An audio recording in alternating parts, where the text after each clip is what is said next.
Let's take a quick look at tonight. Hopefully I'm all good, guys. I roll over something.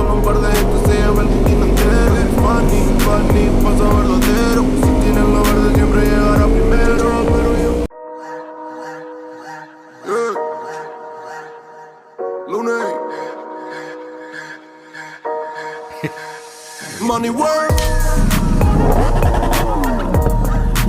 El mundo quiere dinero. Yeah, I know. Money work.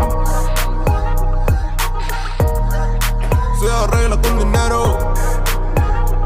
SE Project branding logo, that's one here. Money work. Si me quiero educar, dormir en algún lugar. Really cool. And we're also gonna change the kickstand knob, guys. Alright, let's take a quick look at tonight.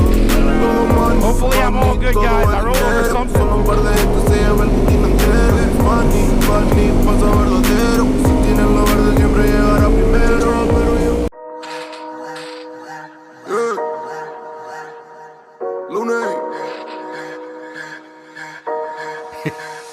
Money work. El mundo quiere dinero. Yeah, I know. Money work. Se arregla con dinero. SE Project branding logo, that's one here. Money work. Si me quiero educar, dormir en algún lugar. Really cool. And we're also gonna change the kickstand knob, guys. Alright, let's take a quick look at tonight. Hopefully I'm all good, guys. I roll over something.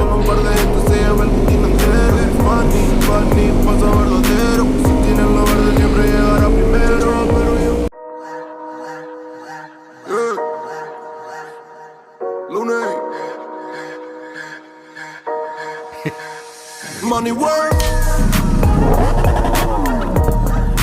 El mundo quiere dinero. Yeah, I know. Money work. Se arregla con dinero. SE Project branding logo, that's one here. Money work. Si me quiero educar, dormir en algún lugar. Really cool. And we're also gonna change the kickstand knob, guys. Alright, let's take a quick look at tonight. Hopefully I'm all good, guys. I roll over something.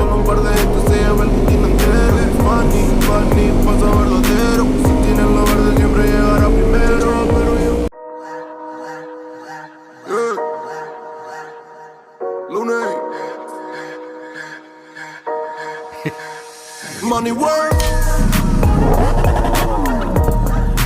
El mundo quiere dinero. Yeah, I know. Money work. Se arregla con dinero.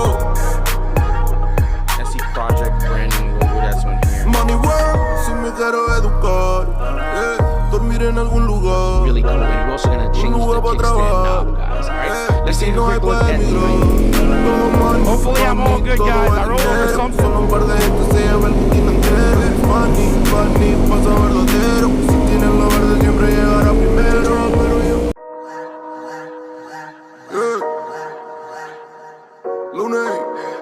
Letting it roll one more time, guys. Money work. El mundo quiere dinero. Yeah, I know. Money work. Se arregla con dinero. SE Project branding logo, that's one here. Money work. Si me quiero educar, dormir en algún lugar. Really cool. And we're also gonna change the kickstand knob, guys. Alright, let's take a quick look at tonight. Hopefully I'm all good, guys. I roll over something. Oh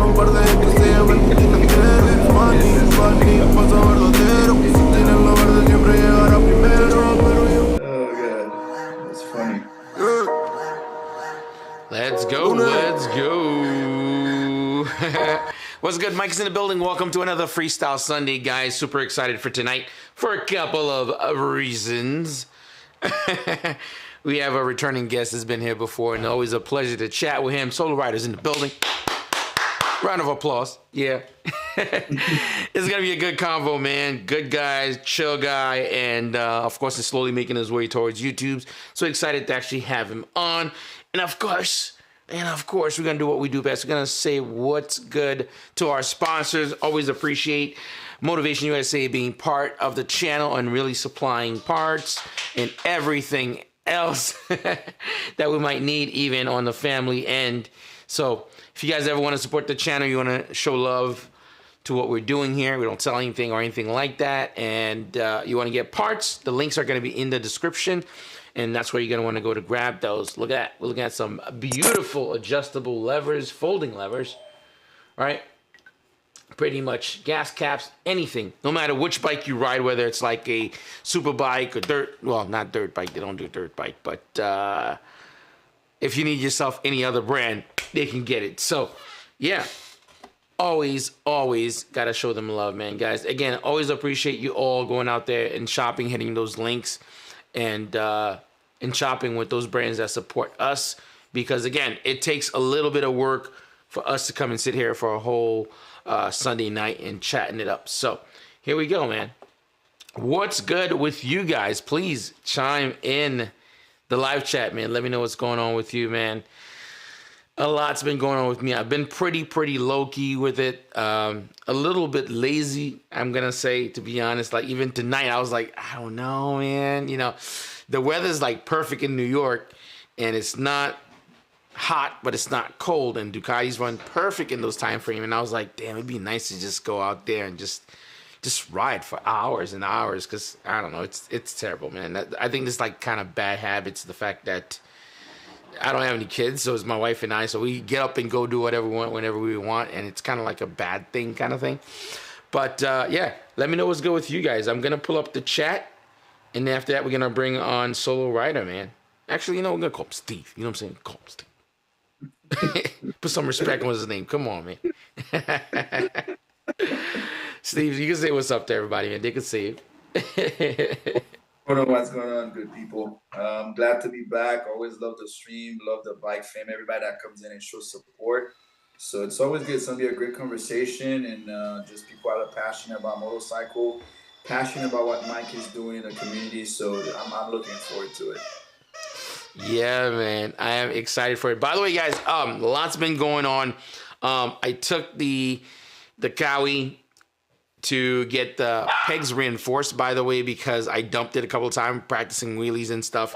And long story short, when I got to the fabricating place so they could reinforce the pegs and stuff, the guy ended up having like a bunch of wheelie posters and stuff like that and stunt bike. And the long story told, the guy's like an old school stunt rider, so he comes out, look at the bike, he was like, oh man, this is awesome. He's like giving me tips, wheelies the bike all the way around the parking lot and stuff. And during that downtime, I ended up upgrading the bars. I did pro taper bars, I did new grips and everything else, just a bunch of stuff, new pegs. But I encountered one issue that was like a bit of a problem. Kawasaki glued on the throttle tube, and right now, the market is kind of bad, I guess, since it's still COVID. Nearly impossible. My wife gave me some tea. Hold on. You guys know I'm always having tea, man, when I'm doing the stream, so calm down. So, yeah. And the throttle tube and the grip is glued together. Dude, I've researched everything. Like, I've hot dried the handlebars to see if I could kind of pull it out.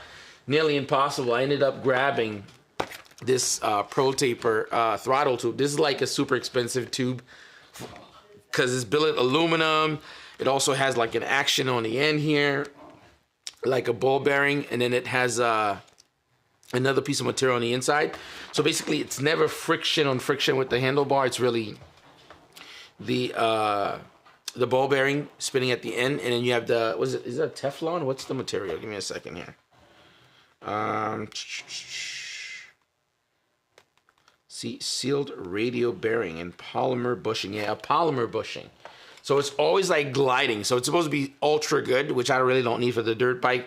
And it's like about $65. Usually throttle tubes are about like $10 to $20, but I couldn't find anything, so I had to buy it because I am that dedicated and that focused that I'm willing to spend the extra money just so I could be back out there. I know it's wild, right? Tell me. Yo, the thirst is crazy, man. You know what it is. You get you get like the taste of something and you start getting good at it and you're starting to feel like I'm improving quickly and I don't want any downtime and I want to kind of maximize the time before the snow starts coming. Granted, I'm going to ride it in the snow, but you know, I don't want to be like learning tricks. I want to be able to practice repetition at that point. That's very different from learning. So here we are. Picked up a new jacket too. Hold on, I got to show you guys this. It's the Icon Hooligan. Very, very small jacket, but the fit is really cool, guys. It's great for you to, if you're doing wheelies, a lot of movement and stuff. It comes with a back pad, CE level 1 pretty much. They're not like, I wouldn't wear this to ride the Street Fighter or the Hyper or anything like that, because I'm talking about like between 20 to 40 miles an hour, like if I were to dump the bike or anything like that. So, but it comes with the back pad, it comes with the elbow and the shoulder, so pretty much everything. And it was super cheap. I think it's like $160, and it's perforated. So perfect. Just always want to be safe. But man, what's good with you, Steve? Everything is good, man. Been working quite a lot, watching the stream, you know, the videos. I like to see the wheelies. To be honest, the one you have the 2 falls or whatnot, that kind of freaked me out a little bit. I know you said that your next step is hopefully to do the wheelie and the hyper. What would be the difference you kind of sense between the two? And do you ever see yourself trying it on a sport bike, or do you think maybe the hyper is like as far as you're gonna take it? Because if it goes wrong, it can go really wrong, kind of thing. Yeah, I mean, it can go really wrong if you do it on certain bikes. I think the street. So just to be clear here, I think where it's gonna be the easiest to wheelie is gonna be the Street Fighter. That bike is a genius. It doesn't really need me to ride it. That's the one thing. You can go into the settings, right? And you don't really need to know how to wheelie, actually. So let's be clear with the Street Fighter. You don't need to know how to wheelie. You could set it up where the bike goes up this high and never goes back. So you open the throttle, it goes up. It'll stay until you're ready to bring it down. It'll intervene and bring it down for you. So you don't really have to wheelie, but it's kind of like a cheat almost. But you know, if the electronics fail, then you fucked. But that's.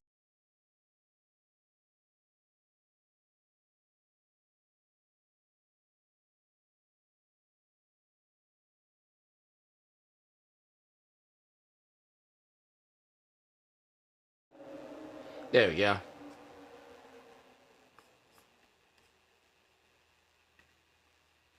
There you go.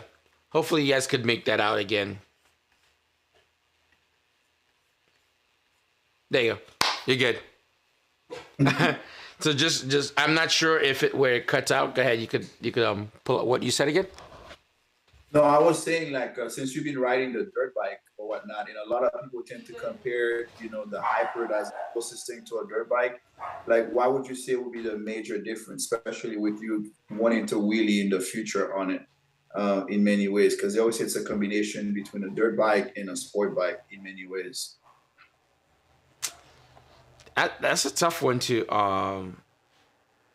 answer, only because the only aspect for me for the hyper that feels like a real dirt bike is really the fact that it's really high off. Mm-hmm. But performance wise, the hyper really feels like a super bike. It's really fast, a lot of torque. It can't be a dirt bike because it's heavier. It's definitely a heavier bike. I think it's a class that Ducati made on their own, really. But it's tough. They're very different. I feel like the hyper, if it's tuned, you have an exhaust, you could really ride with any other big bikes on the road, really. As long, you don't mind the wind.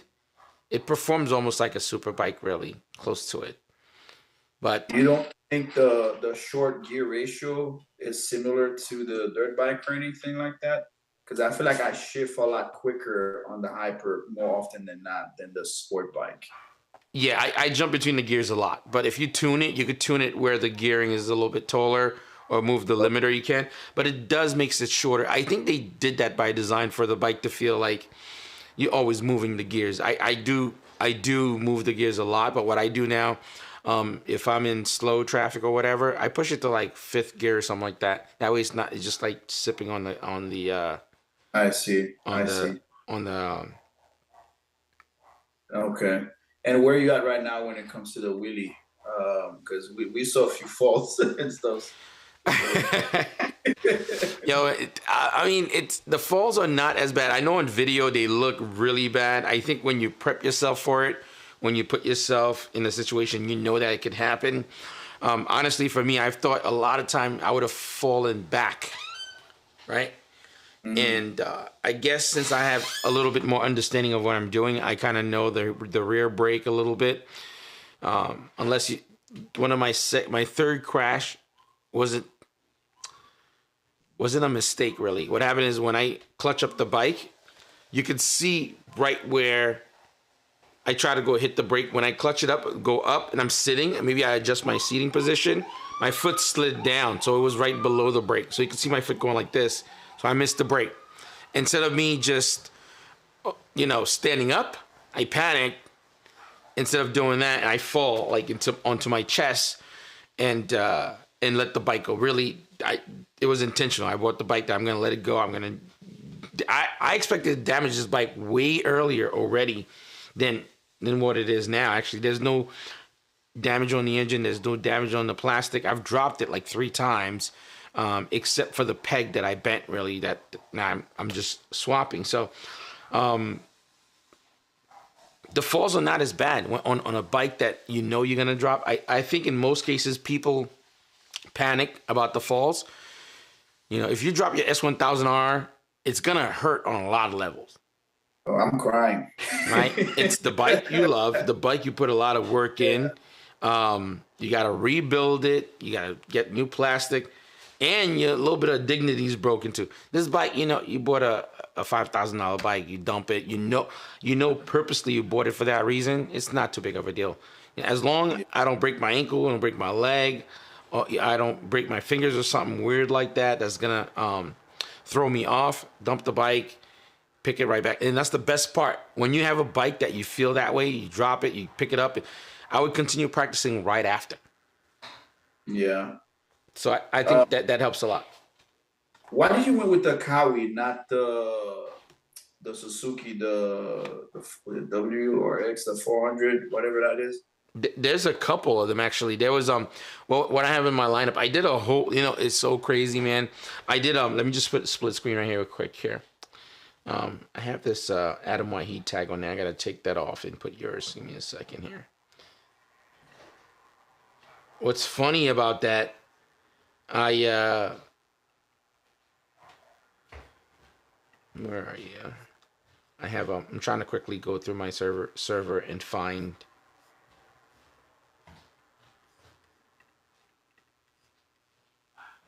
Let's see.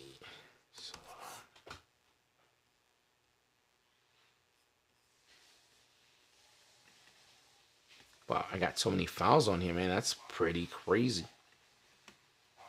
I think I can see myself on the stream, actually. Yeah, you should. I split us up. Yeah. Oh my goodness, man. Actually, you know what? Let me let you chat up with everybody while I change the title. Give me a second. I'm just gonna give you full screen real quick. There you go. You're on. It's you. This will give me a quick little second. Guys, sure. you get to hang out with Steve. There you go.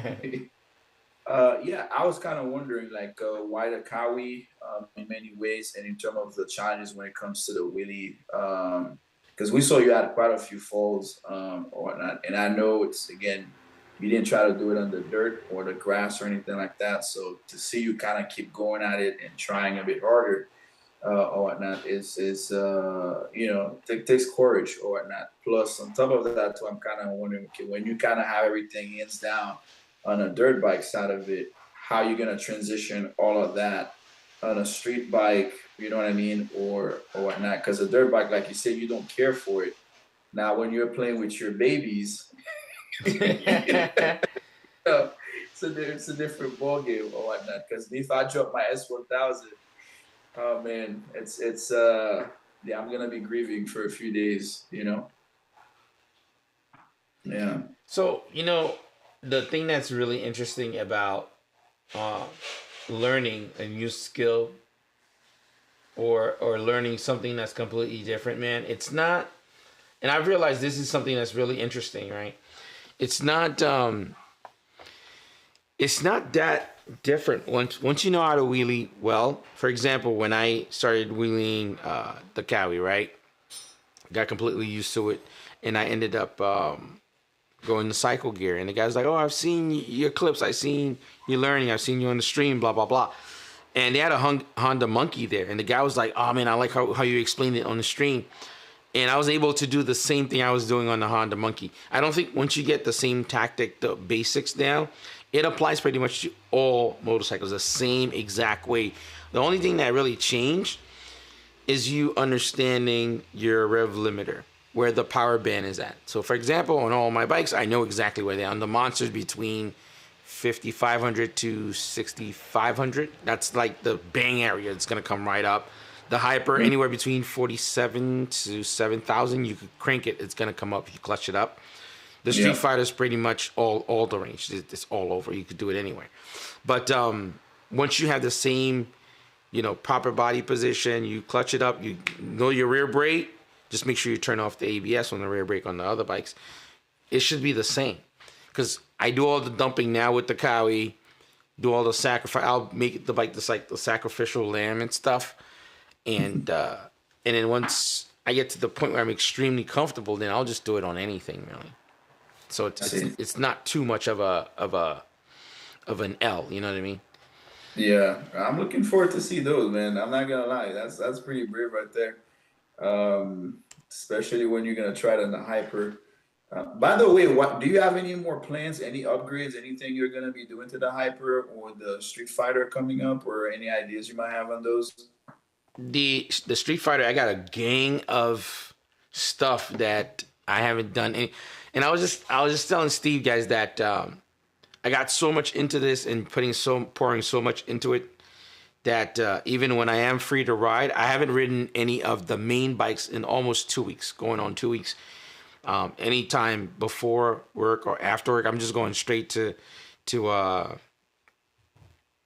the parking space and just practice for like an hour to 2 hours. And on days that I'm completely off, I'm there for like 4 hours now. It's like, it's becoming like almost like a weird fascination. And I think with every little gain that you get, it's like, oh, just keep going. Cause it's really, it happens really quickly.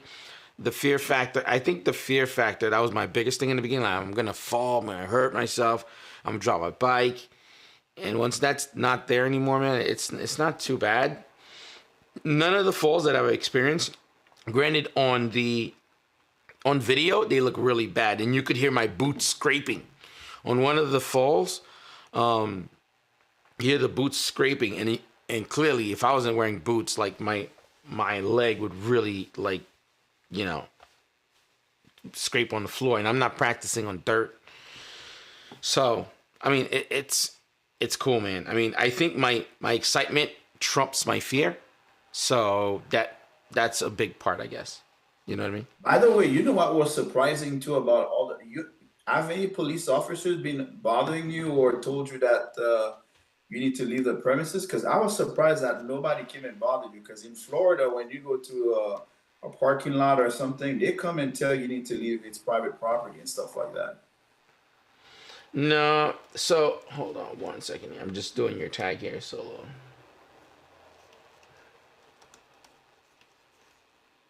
'82. There we go.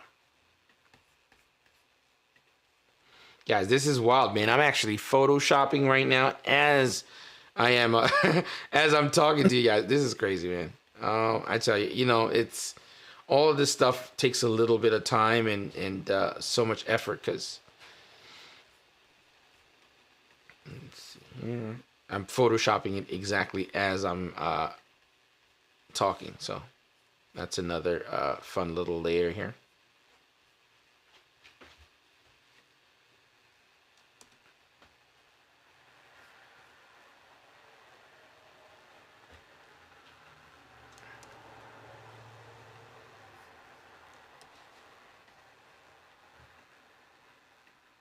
Okay, perfect.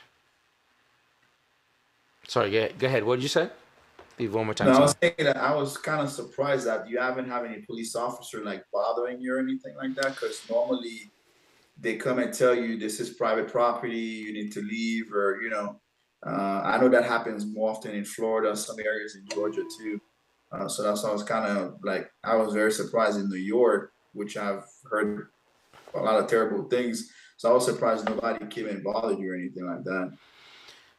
Yeah, I was kind of surprised myself because how do you call it? When I'm practicing, it's always a lot of little ladies there and stuff like that, and to be honest, none of them are. It's the neighborhoods pretty much. Most of them are like more Caucasian people, and I'm always mindful of that too. I'm always like, oh my God, these people probably gonna call the cops on me at some point, but it hasn't been really bad at all. I'm actually finding when I'm practicing, either guys that used to ride or they're on trucks. I've seen people pull onto the lot like, hey man, I used to ride when I was younger, man. That's so cool. Keep it up. Keep practicing. So it's very encouraging.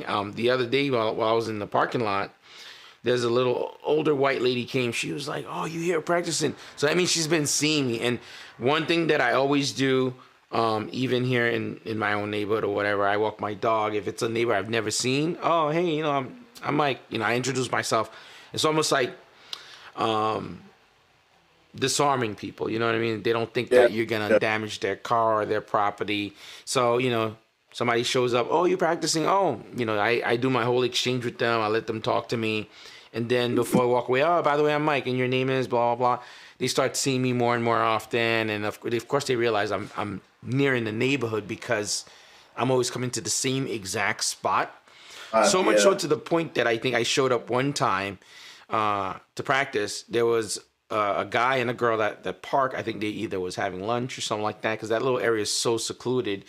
And it was like, oh, we'll move out the way for you. So they actually moved out way because I go in this specific little corner and it's like about a mile long. And it's when I practice, it's like underneath the trees and stuff like that. And both of them moved. They was like, oh, don't worry, we'll get out the way for you and stuff like that before we practice. So they've been super nice, easy going. So that I could truly appreciate because I had another really big fear because the other thing that I do, this is not like a license bike for the street. So I walk with my ID, my insurance, just pretty much anything that identifies me, the paperwork with my VIN for the bike anyway. If it does happen, I'm like, hey, it's my property. I'm not near anyone else to damage anything. And if they were to ask me, you shouldn't ride here, I'd leave. Rightfully so. But I have all paperwork that show it's mine. I have safety gear on. I'm not doing anything, granted, you're wheeling, but it's away from everything. And, people are crossing, through the parking lot. I stop. If a car is coming, even if they're not near, I stop. Just minimize any risk. If I dump it as broken, fuck it. If my dirt bike smashed into someone's car, that creates a whole problem. Different ball game. Yeah. So I feel you. Not to change, but I had a question too. How did you feel when you were first vlogging? Because I know I was talking to Sasson about it and everything, and you didn't feel weird. You're talking to yourself, or the very first time kind of thing. Because I can talk forever with anybody, but that feeling that you're talking by yourself, I kind of felt crazy or whatnot. And the subject, how you're picking the subject, and with the editing, and you know what I mean, like how does that work? How did that work for you from the beginning, from not where you're at now?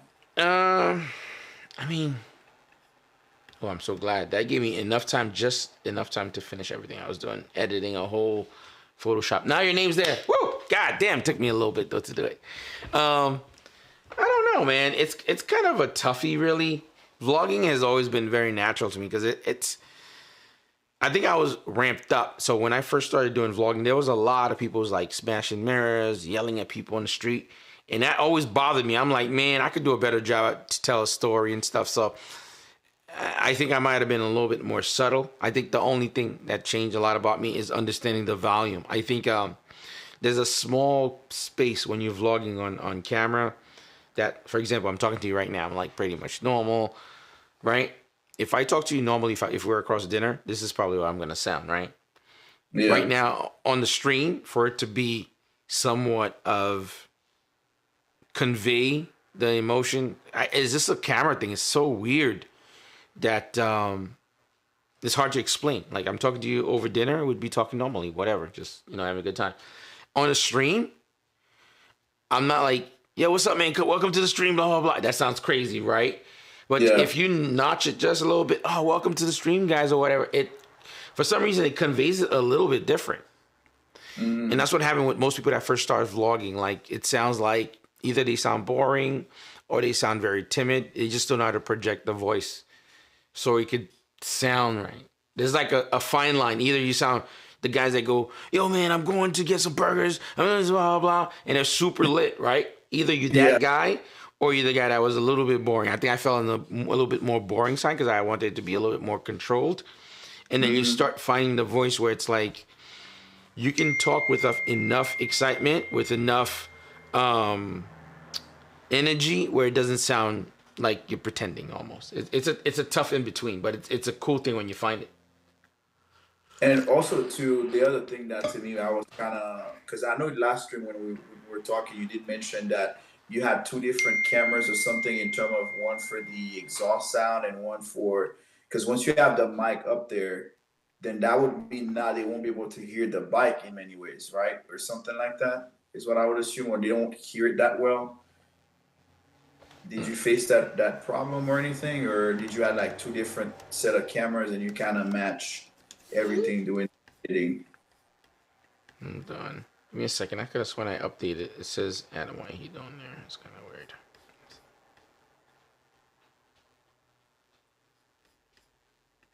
I saw what happened. It's a PNG.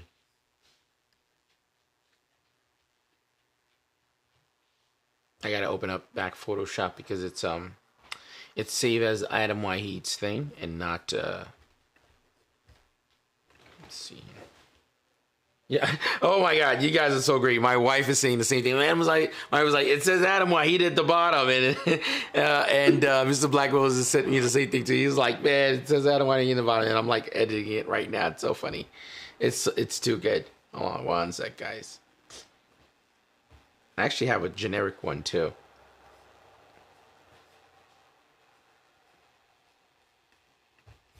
Let me see if I can pull that up too. Yeah, Blackwell is to stop by again pretty soon, man. He's another. We need to hear about. You know, he's a vet. So this dude is something else, man. I'll tell you right now, a lot going on. I'm actually surprised that I even managed to even get him to be on when he was on, because super busy, always doing stuff, always doing something in the community also. So it's a lot, man. But I could tell you one thing though.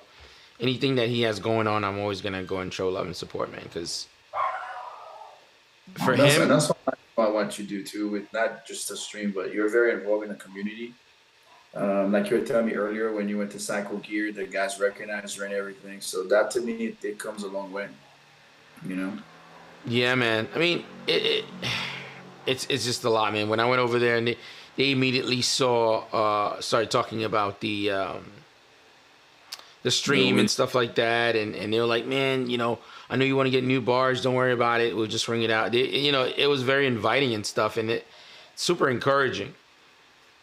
Yeah, you're doing positive things. Definitely hope you can stop by again and, you know, drop more gems. It's always good, you know. Let's see.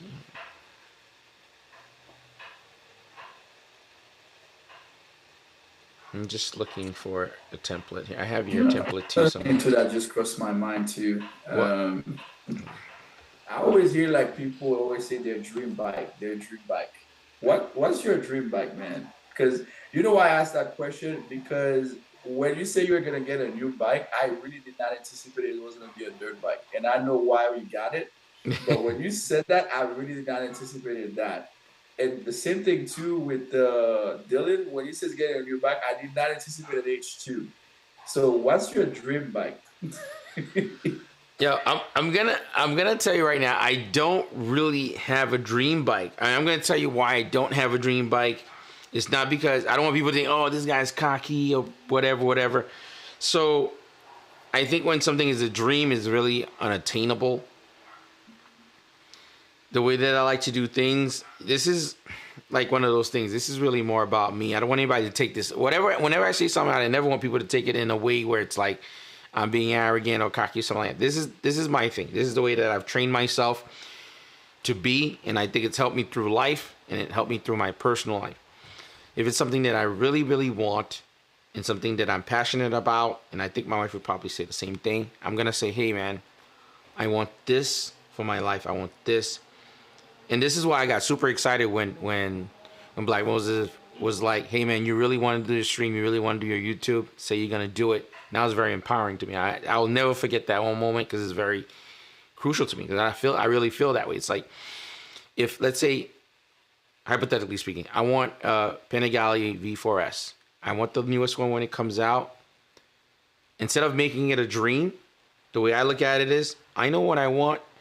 What is it that you're gonna do to achieve it and get it? A dream is something you can't get. I like to have a structure. I want this, Mike. What are you willing to do? What are the changes you're gonna make in your life?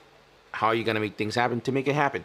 I think it creates this space where now you either set steps on how you're gonna do it, or you could sit down somewhere in your house like, yo man, I'm dreaming of this S1000, or I can't wait till I get it. You have no idea how it's gonna come about. You don't know where the money's gonna come from. You don't know, you're just dreaming. You know what I'm saying? I think us men, I could speak like that because it's two men here we talk. Us men, we don't have the luxury of dreaming. True. You understand? It's like, if my wife sits here, it's like, yo, I really love this whatever. As a man in my family, of my house, I got to make that happen. You understand? I have to dream about it. For me, figure out this is what you want. Hey, within the next 8 months, this is what I'm going to do, and this is how I'm going to get it. And I'll do it. Yeah. I'm not going to sit here like 2 years. I'm waiting for the S1000R, man. One of these days, I'm going to win a lot. I don't do that. Yeah. You know what I mean? And I'm sure a lot of men can relate on this. You want something, you got to figure out how you're going to get it done. Yeah. No, I agree with you. So, that being said, then, how did you feel about when you test rode 650's S1000? What did you like about it? Because I'm trying to figure it out. Really, I'm trying to see if I can anticipate what's the next. What's my next bike? Yeah. Well, with Eve's bike, after I rode it, man, I almost bought that bike instantly. And it was very easy. It was fun. It was fast. I was hyped. And the funny thing is, I had the money on deck to kind of do it too. And it was just kind of like, that's the tough part. A lot of time you go see something you like, and you're like, I like this a lot, but and everything aligned. I could have gotten the bike, and which I'm glad I didn't, because now that I have a little bit more perspective on my channel, for a long period of time, I never embraced Ducati, because Ducati is a tricky thing. When you have a Ducati, what tends to happen is, it's not a lot of people that can buy those bikes, and then it's a little weird. There's a little arrogance that's with it. I'm really pushing to just making my channel a real Ducati focused channel. It is what it is. And I think that's one of the main thing of my channel. So people like seeing the fact, because my original goal was to show people, hey, those bikes are expensive, but you, a regular person, can have them if you work these steps. And I think you did. I think the last stream I was saying that to you. I really, really think you did, because I had the exact same kind of mindset about people that used to ride them. They used to be guys that are like probably had a midlife crisis when they bought it, live in the garage and never rode them or whatnot. But with the customization you've done on yours, and it kind of really, spread the word about everything you can do with those bikes or whatnot.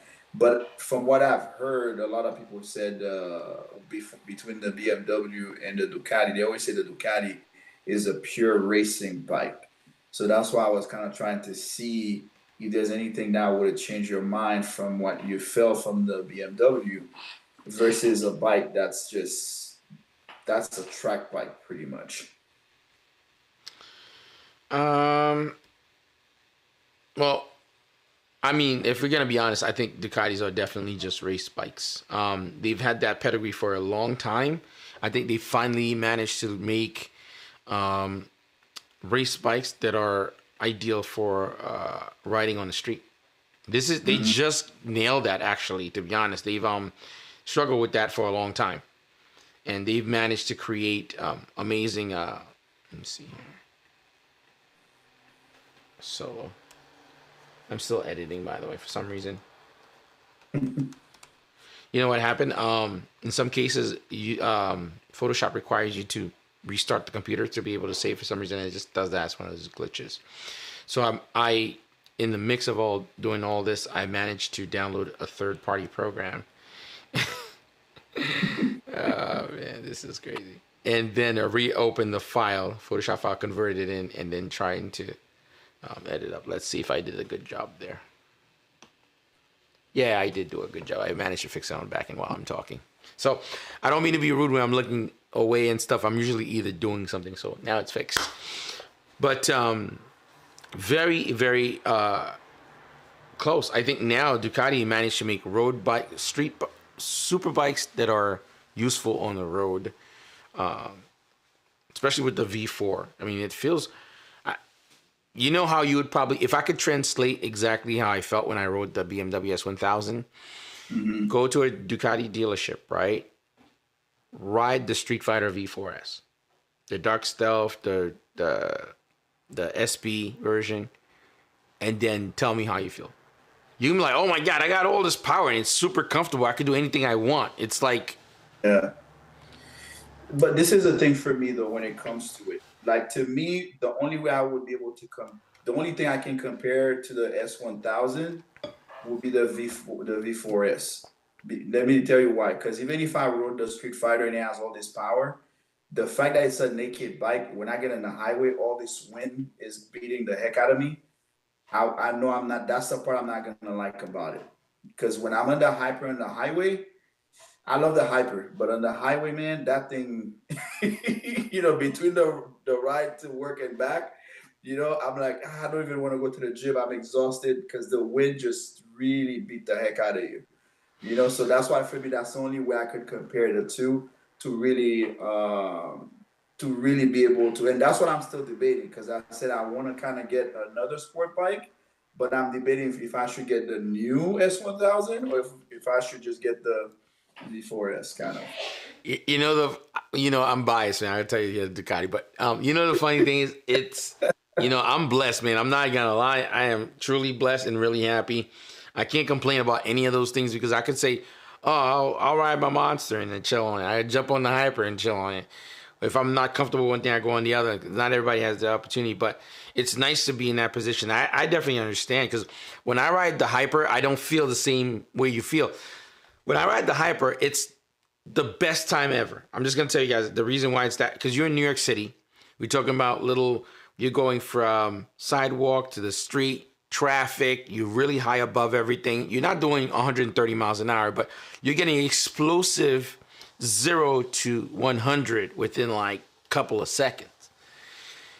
The way that sensation is, it's crazy. And when I'm let's say if I am spending the whole day in the city, in the office, hanging out, eating with friends, and by the time I'm going home, I'm coasting. I got music on. I'm just chilling, going home. So I'm not like tucked in to corner and stuff like that. But through the day, when I'm just dipping between traffic, and when I park with friends and just pull it onto the sidewalk, right when I'm done, I just ride it right off the sidewalk. It fits that narrative. You can't buy that bike saying, I'm going to use it as my everyday. It's going to create this. And I had this specific strategy, you know what I mean? It's like, when I'm buying my bikes, I'm like, my super bike's going to be my last bike, because I know it's going to be the most uncomfortable. And I'm the kind of person, if I'm spending the money, I need to be able to justify, you spend this amount and you can't ride it for an hour. That's a problem. To me, that's how I could buy stuff. Do you ever see yourself getting a cruiser then? Something that you can do longer trips or anything like that? Because I've been starting to thinking about that too. Because a sport bike, it's fun and everything, but man, I'm 40 years old. An hour and a half on this thing, and I know it back. Oh man. I tell you, man, I think an adventure bike might be the better option if you're gonna be doing that. I'm not even gonna lie, but you know what? I'm getting that van, as I said, and I'm be getting my van. When I get to the tail of the dragon, I'll pull out one of the bikes, enjoy it, and go keep driving to California, find the roads there, pull the specific bike out. I don't wanna compromise, so I'm setting myself up. I know the van that I want. You know, I'm setting the structure. The only problem I have is just the way the economy is. Every van that you would pay $20,000 for it, $15,000, they're all like $70,000, which is crazy. Yeah. So, but that's how I intend to do it, man. I'm gonna get a van and just drive it and relax. When I park somewhere, let's say if I log into a hotel with a parking space, I'll park my van, let my bikes be safe in there, and then I'll pull the bikes out and go ride it in the area. I'll go down to Atlanta. I'll ride with you. I'm gonna ride with you. I'm gonna ride with Sasong. I'm gonna ride with Eve, see Steve. I'm gonna pull up on Black Moses. I'm gonna go all around, dude. I'm gonna go all around through the states and just ride with everybody. Just do it. I actually intend to have like a stream set up on the back of the van. We'll pull both doors open. Mike's gonna come out. I have my laptop. I'll be doing streams on the fucking... Dude, I've been planning this out. I'm super excited. There's just a lot. I'm super excited. I'm telling you, man. It's gonna be awesome. Cool. Let me know what's down here, man, because actually I found this cool biker bar, everything. I'm starting to learn Atlanta quite a lot too. So yeah, I'm definitely looking forward to it, man, for sure. I'm gonna pull up on everybody. Everybody. Whoever had invited me, that was like, yo, man, if you're ever around, come through my area. Just so you know, I'm actually going to Italy. And Falou did say that. He was like, man, let me know if you're ever in Italy. I'm taking my wife to Italy when this whole thing dies down. I'm going to hit him and be like, I'm in Italy. This is your town. What's up? So. By the way, speaking of that, because he was thinking about getting an exhaust for his Hyper. Aside the SC project that you have, what would you recommend? Ooh. If you could change it. Don't get an SC, man. Where Falou lives, he cannot ride with that, man. That thing is loud. When I come home after like a long ride and hanging out, I shut my bike off about blocks away and just kind of coast. Like I go really, really fast. Okay, this is my Yo, I'm not pushing the Hyper. I'm just letting you guys know that right now. So usually late night, it's censored. When you're in the suburb, the lights are censored and stuff like that. I crank the bike up. There's like a school not too, like maybe a mile, 2 mile away from me. I'm cranking. I'm going like 90 to 100, going fast down. As soon as I know I'm like a mile away from home, yo, I dip the bike in neutral and shut it off and just coasting all the way home. I'm just tucked in. It's really obnoxiously loud. You know what I mean? Like when the kids hear me start the bike when I'm like starting, they're like, "Yeah, rev it!" Like you'd see the kids in their decks on the neighbors and stuff. They're excited. But I could imagine if I was not me and someone's coming home like 3 a.m, like, what the fuck? so I shut it off fairly far, man. You know, before I even get home. You know what's funny too? Actually, I get way more people that compliments me over the Hyper than the S1000. Do you get that as well on your side? It's a unique looking bike. To me, I don't think the Hyper is very fast. The bike is maybe what 140 you'll do out of it, maybe 135. Yeah. The fun part is really going through the gears, and then when you clutch, you know, if you throttle it, the bike's gonna jump up. And it's just this character. It has all this fun little character about it. But it does stand out though. I mean, when I go anywhere, I think any other Ducatis you ride, anywhere you pull up, people instantly the bikes that people know, they know Ducati because Ducati's like Lamborghini, Ferrari. It's like they know what that is, or Ninja. You have a crotch rocket Ninja, like they know like these stereotypes. Yeah. So no, to me, I was like every time I'm parked somewhere. And I can go to the same place I ride the S1000 or the Hyper. People always come inside and say, man, that's a nice bike you have outside. Every time it's the Hyper. And to me, the favorite part about it to me is when I'm downshifting, man. I love those pop, man. I'm addicted to this thing, man. I love that character, though. Oh, my God. Yeah, it sounds good, man. It sounds good. I love it. If you want to get somebody into... Like, let's say if they like other bikes and they don't like Ducatis or they're not used to it, let them get on a bike like that just so you could hear it. You get the same sensation if you see. I get the same sensation when I see an Aprilia RSV4 factory or something like that, and you see them. Yeah. You don't get the same sensation on the bike, but if you're on the outside and you hear that explosion every time they shift, like, wait a minute, man, this bike is dope. What is that? So you get the same little fun factors there. Oh, what's your thought on that new BMW S1000R? Oh my God, I'm in love. I love it, but I prefer the red and black. Nah, the white with the M though. Oh my God. No, something about the white. I don't know. It's a little too simple. The red just tells me aggressive. The bike looks angry. That's why I like it. You know, it's funny. The guys at Cycle Gear like the red too, but you know the problem is for me, it's like I have so much red around, so that's the problem. And I'm seeing the white with the blue and a little bit of hint with the M. The new winglet design that goes to the front, they did it seamless. Especially the back, the tail light. I really like that better too than the older model as well. That's why I said I was thinking. I've been debating it, and I was like, I'm not gonna make any decision this year. I'm still waiting about the economy kind of thing, but that it's been in my mind before I go and really kind of make a decision on which way to go. By the way, speaking of that, so that tells me they would never see you on a Harley, Indian, any form of cruiser whatsoever. Not really, man. I go back and forth. You know how close I came to getting rid of the Hyper? I came so close. Oh my God. Yeah, I came so. The thing is, I think I told the story about the Hyper. I got the bike so cheap that I can't say it online. I can't say it to people, and I don't want to get anybody in trouble. But let's just say I was looking for a WR250. Oh my God, story time. Holy hell. Guys, you have no idea how long this wheelie journey has been ongoing. A couple of years ago, I said to myself, I'm dedicated. I want to learn this. I want to practice. I told myself, here's what I'm going to do. I'm going to go out. I'm going to take $10,000. I'm going to buy a WR250 or 400.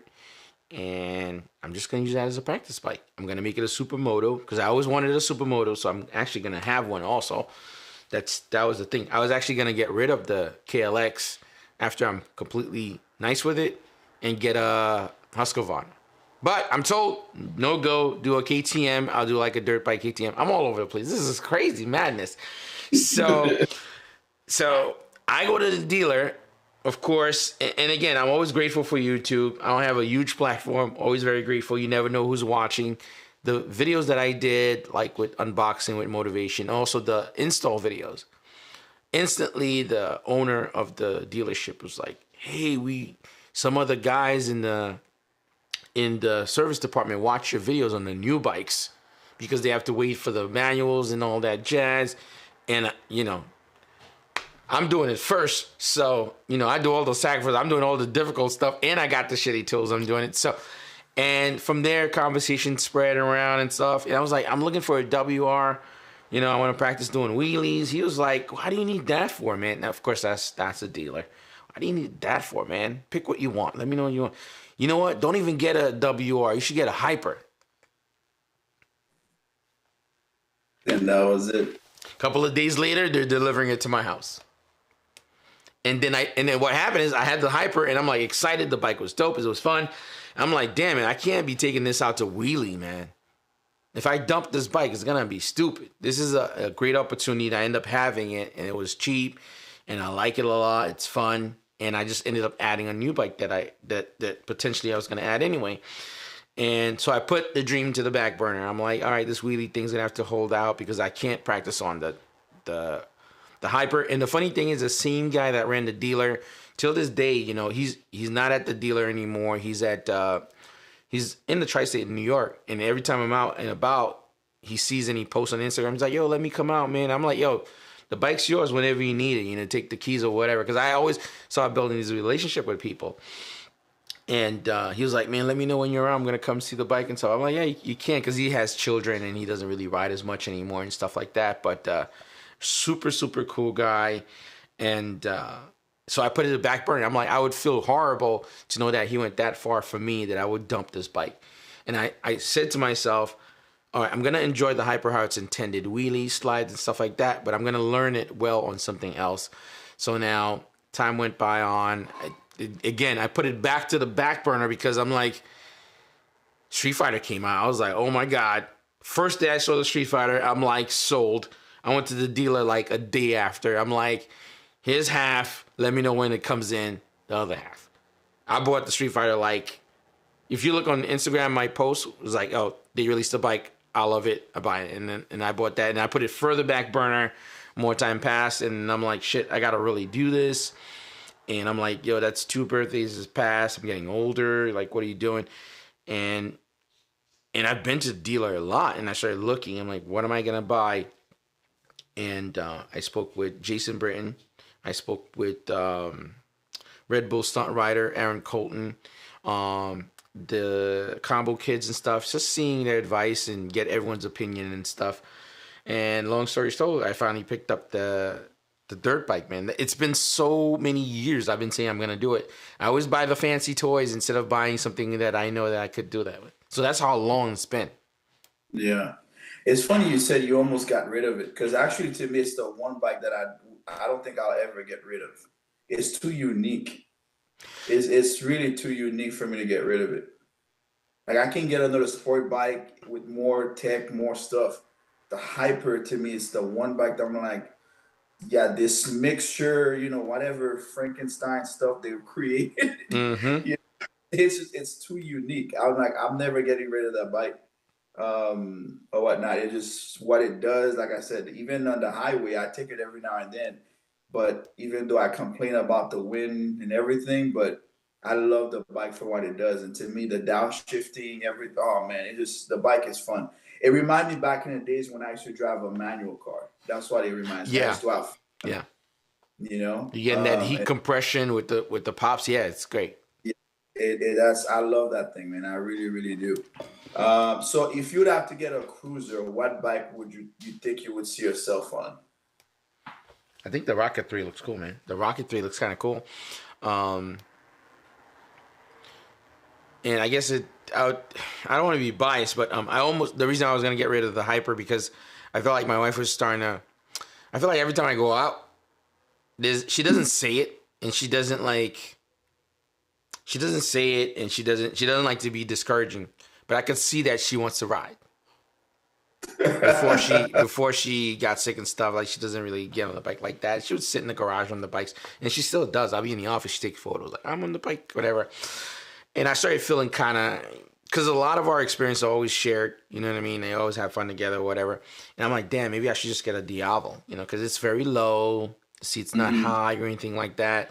It's a very relaxed position. That's why I was like, oh, maybe I just put it on the chopping block or whatever. And the Monster I can't get rid of, because a lot of memories you've had from years before my wife got sick, like went to like trips and stuff, and we would drive like 5 hours just to go to a restaurant that we just want to try randomly. You know what I mean? So all those, like, that's why the bike is just lifted in the garage bale. I use it a lot, but it's just, in that sense, it holds its value to me.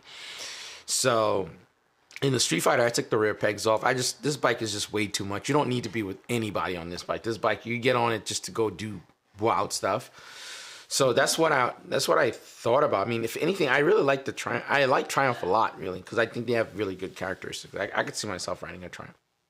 Okay, I thought you were gonna say Indian Scout or something like that, but yeah, I like Triumph a lot. I went to the dealer. I didn't have a good experience. I feel like like I said, when I go to dealers, I go very normal. Don't really say anything. I'm a YouTube guy. I don't do none of that, man. I just go there, sit there, man. I like to play super low key to begin with, and I didn't think they were very nice to me. I remember the one guy was saying to me, hey, man, if you ain't got the money to put down, you can't sit down. That's right. I'm like, whoa, man, what's good? Usually pretty straightforward. I don't say anything. I was like, okay, man, you have a good day, and I'll let that be. I just never really look back or anything like that. I don't blame you. If somebody treated me like that too, I would have done the same thing. I was going to say too, something just crossed my mind here. I just froze it. Something.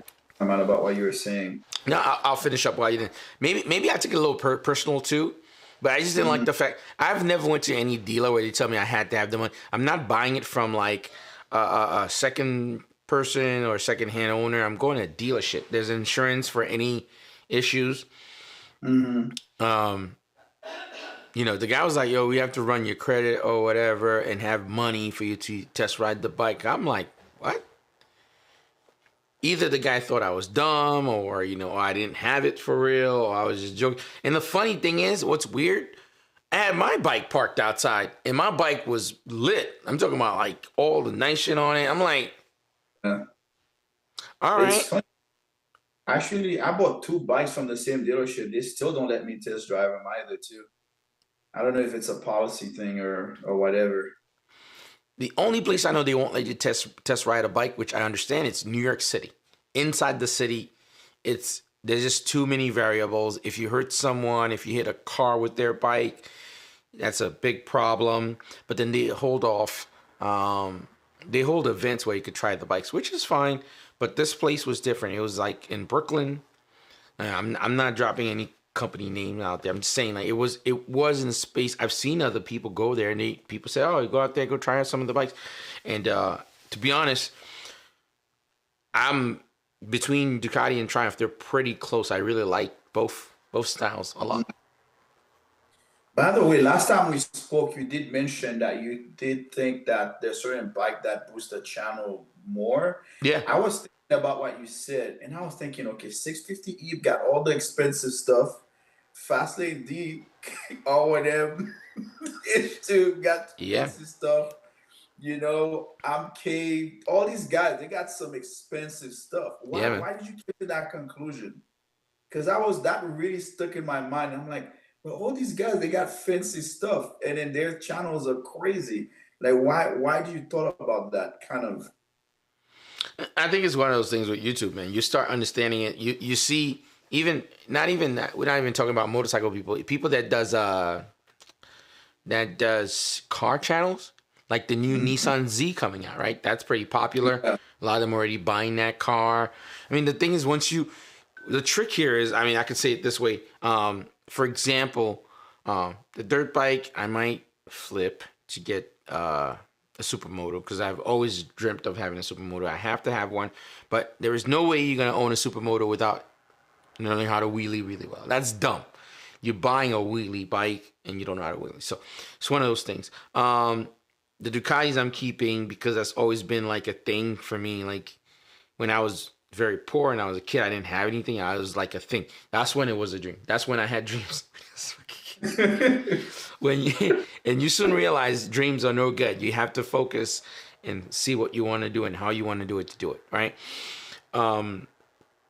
But I'm gonna keep something that I really like. I was talking to Ebe off air or anything like that. I'm like, yeah, I'm gonna keep my bikes, stuff with sentimental value. I'll keep even with Ebe. That he has an 1199 Panigale. He had a lot of problems with that bike. He had an engine swap with that bike. That bike was one of his first Ducatis. He's never sold it. He's never put it. He doesn't ride it as much. He had the most problem with that bike, but there's a connection that he has with that bike. The fact that it was one of his first super bike, his like the fancy ones, it's still in his garage, and he has way better bikes, and that bike stays.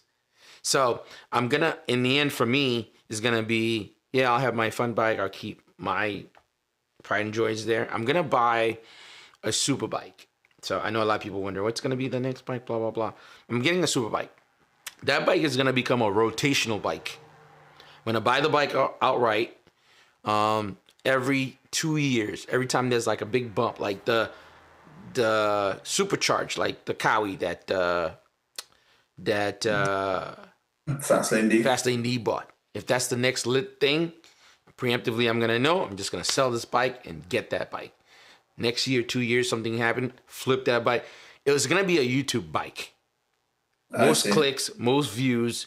You're going to have to jump in that race. You can't really fight the machine because that's what's been created by the most populars. Your Jared Campese's, your Ebe, your Fastlane D, the K guys. You know what I'm saying? They're creating that. People are expecting it now. It's like you can't come up with like some Joe Schmo bike anymore. I used to be able to do that, but the garages, I'm like, man, I can compete with this with these guys, man. They got everything in there. No. For me, it's gonna be a flip bike, man. I'm gonna buy it outright, and every time something new, like for example, the new BMW, I really like it. And the thing is, there's a whole structure. Now, we might as well drop gems while we're here too. There's a whole structure. These guys pick up. We could place bets tonight. That ZH2 that Dylan bought, I give him, would I say a year? He's going to walk around. He's going to create my impression, first year girl, installing exhaust. He's going to do a slew of content, and then he's going to flip. You're going to see the next big, he's going to get in Aprilia RS4 factory. Because once you have the money in already, right? You already have the bike. You're not taking out of your personal account. You're flipping the bike. You're flipping to the next thing. You might put a couple of thousand here and there in between, but you're in the current. He's going to flip that bike too. 100%, 1,000. He had the Husqvarna. He had the Harley. He had the R1. All those bikes he truly loved and enjoyed. He wasn't bullshitting for the channel. But when he looked at the numbers, the turnaround, they weren't it. Like the Husqvarna, he had it for like 3 months. He made a slew of videos and looked at the statistics, how it's going to handle, and it wasn't it. And he got rid of it. I need to start thinking about things like that too. But these people are different caliber though. Nah, but if that's not a career, it's not what you want to do, it doesn't really apply to everybody. If you just want to do a vlog, you want to have a good time, that doesn't matter. I think to someone like me, if I want to start electrifying the channel, because I really wanted to be known for something like this, a community where we can talk. I've always said this. I told Eve this almost 10 years ago. I want the channel to be known for me just chilling, the conversation, having a good time. Not for the bike that I ride. I refuse to do that because first off, my biggest thing is the brands are not paying me. I'm going to create a whole persona for a brand that's going to continuously getting thousands of dollars, permanent promotion. Every video you upload stays forever. Today, look, I got a comment today. Today, I got this comment. It was funny, and I laughed when I saw this comment, and I thought it was cool, man. It's always nice. It goes back, right? Look, if you guys could see, hopefully you guys could see that. I just turned off my light. It was really funny, man. I got this comment. Let me see. Oh, it's still pretty, well, you could see it says Ducati Monster walk around at the top, right? So, funny thing is, you know how long ago I've uploaded this video? It's been 8 years. Okay, the guy's like, "Oh, thank you for your tour of your bike. It was helpful and gives me idea for my own bike build." Yeah. You see how we're talking about 8 years ago, and I still have the bike, right?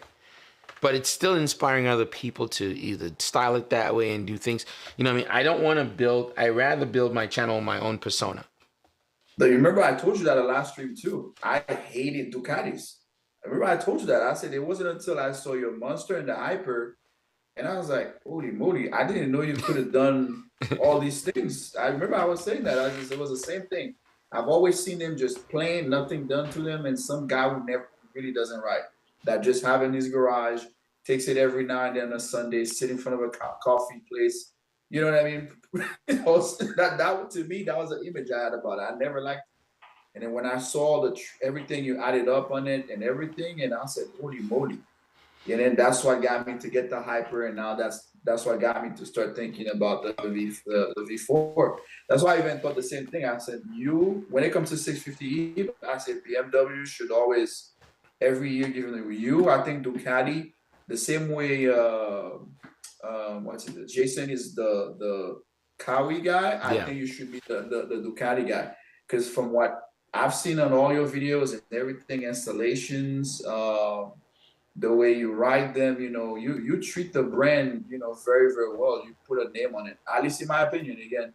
And I'm sure like this guy told you too, is the same thing. The custom work you've done on them. Same thing with Motivations. I didn't know about Motivation USA. Everything I needed, I used to go to Res Villa. Never know about them. And I saw you start doing this. So when I was getting stuff from my Hyper, got that, man. It's there. So to me, I really, really think so. And one thing for me, at least in North America, I don't know about Europe or whatnot, but I remember when I was younger, how the Jorge Lorenzo, the Valentino, how much they carry those brands. To me, I think nowadays, I think a lot of YouTubers carry way more weight than them because I Yeah. didn't see North America because not many people watches MotoGP here that I know of. Yeah. But people go on YouTube and they watch motorcycle videos. At least from what I'm seeing, people that I know, it's more common here in North America than people watch MotoGP. I think it's a tough spot. I think right now the person that has that torch is Campisi when it comes to Ducati. But him and I are extremely different, man. I ride a lot. I put a lot of miles on my bikes. I'm not buying specific bikes that for value to hold. I'm buying what I really want to ride. And I'm not knocking anything. Everybody works differently. Some people do put their own hands dirty or whatever. I do my own work on them. I show people how you could do it yourself to be able to afford it. My approach is very different from his. But the thing is that the issue that I have had in the beginning, and my channel was very in the beginning period stages, it took me too long to discover my path. But I don't feel like he promotes Ducati more than you have, though. He doesn't, but the thing is, so here's the thing. I think K and if you study both K and Campisi, there's two things that those guys do that I don't do. What's that? So K and Campisi have this. I struggle with that a lot, man. This is a personal problem for me personally. I don't like to be arrogant and cocky and stuff like that. Sometimes some of that stuff really is good for you also. Banging on your chest is a little good for you also for some people. I don't like doing that. It's just, I like to get work done. I like to get shit done. I like that because I rather show what I'm about when you see me instead of you see me talking. I'm doing all this talking, blah, blah, blah. Oh, you're not gonna catch me talking, saying all this extra. You're gonna see me next year pull up on the 2022 V4S instantly. Like, oh, when'd you get it? I got it last week. You know what I mean? I don't need to do the talking. The talking is just nonsense for me. But the reason, go ahead. the I see the two channels is Campisi do more the build up and then he gives them away. I don't see him writing a lot. Your channel, I actually see you do both. That's why I think to me you promote it more because you're putting parts, so things that people are doing, like the Undertale thing. I never heard of that company, for the Street Fighter. Oh my God, I'm so glad you said that too. That's what I'm saying. You come up with a lot of stuff that I wasn't aware for Ducati stuff. And then plus you write it. Like when I look at Campisi, because I do follow him as well, he does way more the build up stuff, and then he gives a bike away. Every now and then he rides them, but I don't see him riding quite often as you do, or 650 or fast, because you guys really ride. 360 does the smackdowns, fast lane. He's always out there killing it on the road. Like there's some people, they ride. You see them on the road. Him, it's every now and then you see him riding. He builds a bike and does a giveaways. To me, that's what I know his channel for the most part, but not really riding them like you and some other channels do. Well, I think to me, when it comes to Ducati, I've not seen a channel that pumps that brand more than you so far. But it's a bit of a mix of everything. So I think you have to have clout in order to get there. That's the first thing before a brand gets behind you, and I don't think I've gotten enough yet. The other thing is, I think, not to throw shade at anybody, but I think when it becomes a business for your channel, are you working or are you writing? Because I'm somewhat in between the same thing. Earlier you asked about the Street Fighter. I have a bunch of stuff. If most people would see the amount of carbon fiber I have for the Street Fighter that they're like dreaming of or waiting for, and they're like, oh, you're just sitting in a box, they'd probably be like, man, that's kind of messed up. You know what I mean? So I have to really separate between, like, I got very excited with the dirt bike. I took it apart, changed the handlebar, and I'm neglecting the Street Fighter. And again, I always say I'm very thankful for motivation. They work with me. They're good with my family, and they send me what I need, no questions asked. And as I work and put out content, it's fine. But I really separate my personal and having fun time. And even the guys from Motivation, the owner, like, hey man, that's awesome. Send me the wheelie clips and stuff. They're very encouraging. They're like a small family, man. I've said this before to my wife after I came from Texas, meeting everybody, and we've been doing business for years. Yeah. Meeting everybody, you know what it reminds me of? You've seen Fast and the Furious. Everybody's seen Fast and the Furious. This is the motorcycle Fast and the Furious. There's a video game console in the office. There's MotoGP running on it. There's races running. Everyone's just kind of chilling, and they're all really working. Orders are coming in. I went to the back helping them package orders, just talking. They're like, you don't want to go out downtown Texas and hang out and go to bars and stuff. I'm like, no, it was just the time just hanging out with them was just like that. It was fun, and I was like, drinks and stuff like that. We were all at the shop. I ordered food, and one day, it's great. It was perfect. That's what it was. Sorry, go ahead. That's great when you find good partners like that too, where you guys click on so many levels. I think I told you last time we were talking prior to the stream, where like the first channel I remember I found was the motivation one. Mm-hmm. And I still laugh every time I think about that, because the intro on the motivation side, you're like, hi, I'm Mike. And then when I discovered this channel, and like, Mike is in the building, and I'm like, oh, who's this guy? Like, does he have a twin brother? It's two different people. Well, I try to be professional on the other one, and since this is a company, it's not my brand. I'm representing someone else's brand, so I try to be professional. But like I said, really, really, really good stuff, man. I'm sitting there with the guys.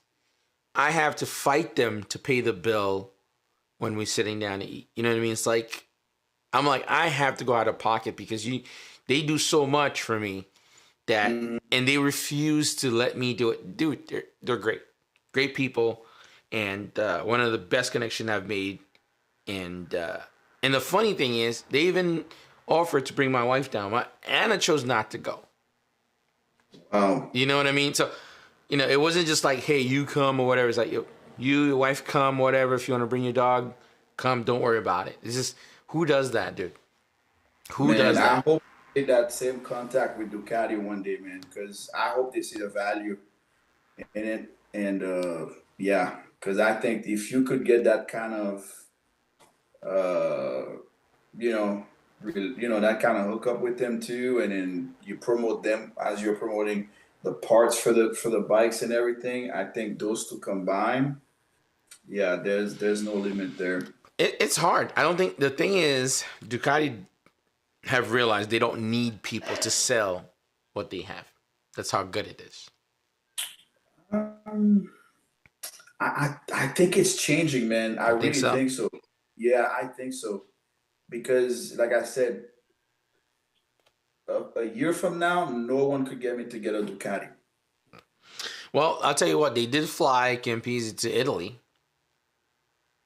Well, he built a few Ducatis. My thing is, to me, is, and he built many other bikes. You see what I mean? To me, it's like I said, like 650 built, he did a few other builds, but most of his build are BMWs, So that's why for me, when I look at his channel, I know, oh, he's going to get the new stuff. And then if somebody's going to get the new BMW, you better follow his channel to know all the different parts that you can put on there.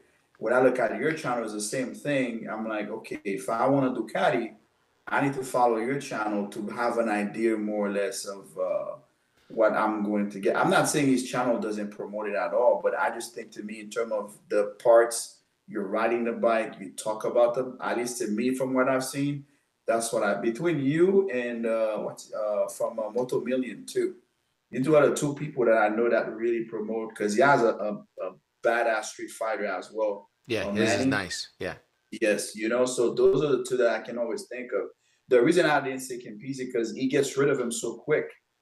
He does the build and he gives it away. So it's like I get to see the bike a lot. You see what I mean? So that's in a sense that I say that. I think he's super passionate about the bikes, but I think there's a blur between business for him, which is fine. I mean, everybody's different, but I can tell you right now, observing the game, observing the business, I think, personally speaking here, this is not speaking for anybody, I think he likes Ducati a lot.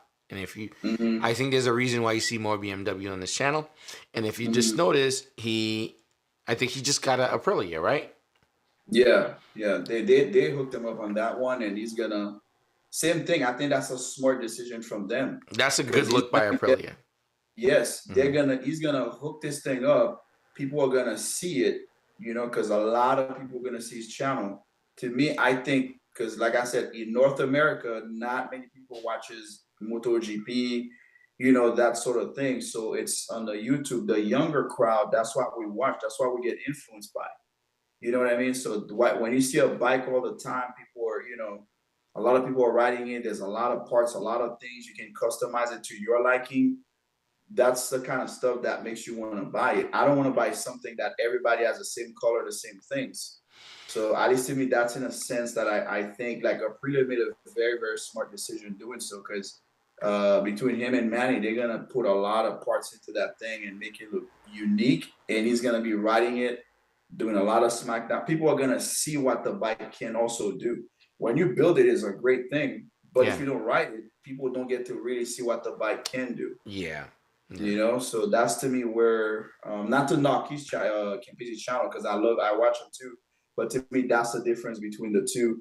When I think about your channel versus his and things like that, his is more the build up, like a build up series like 650 does, but then he gets rid of it.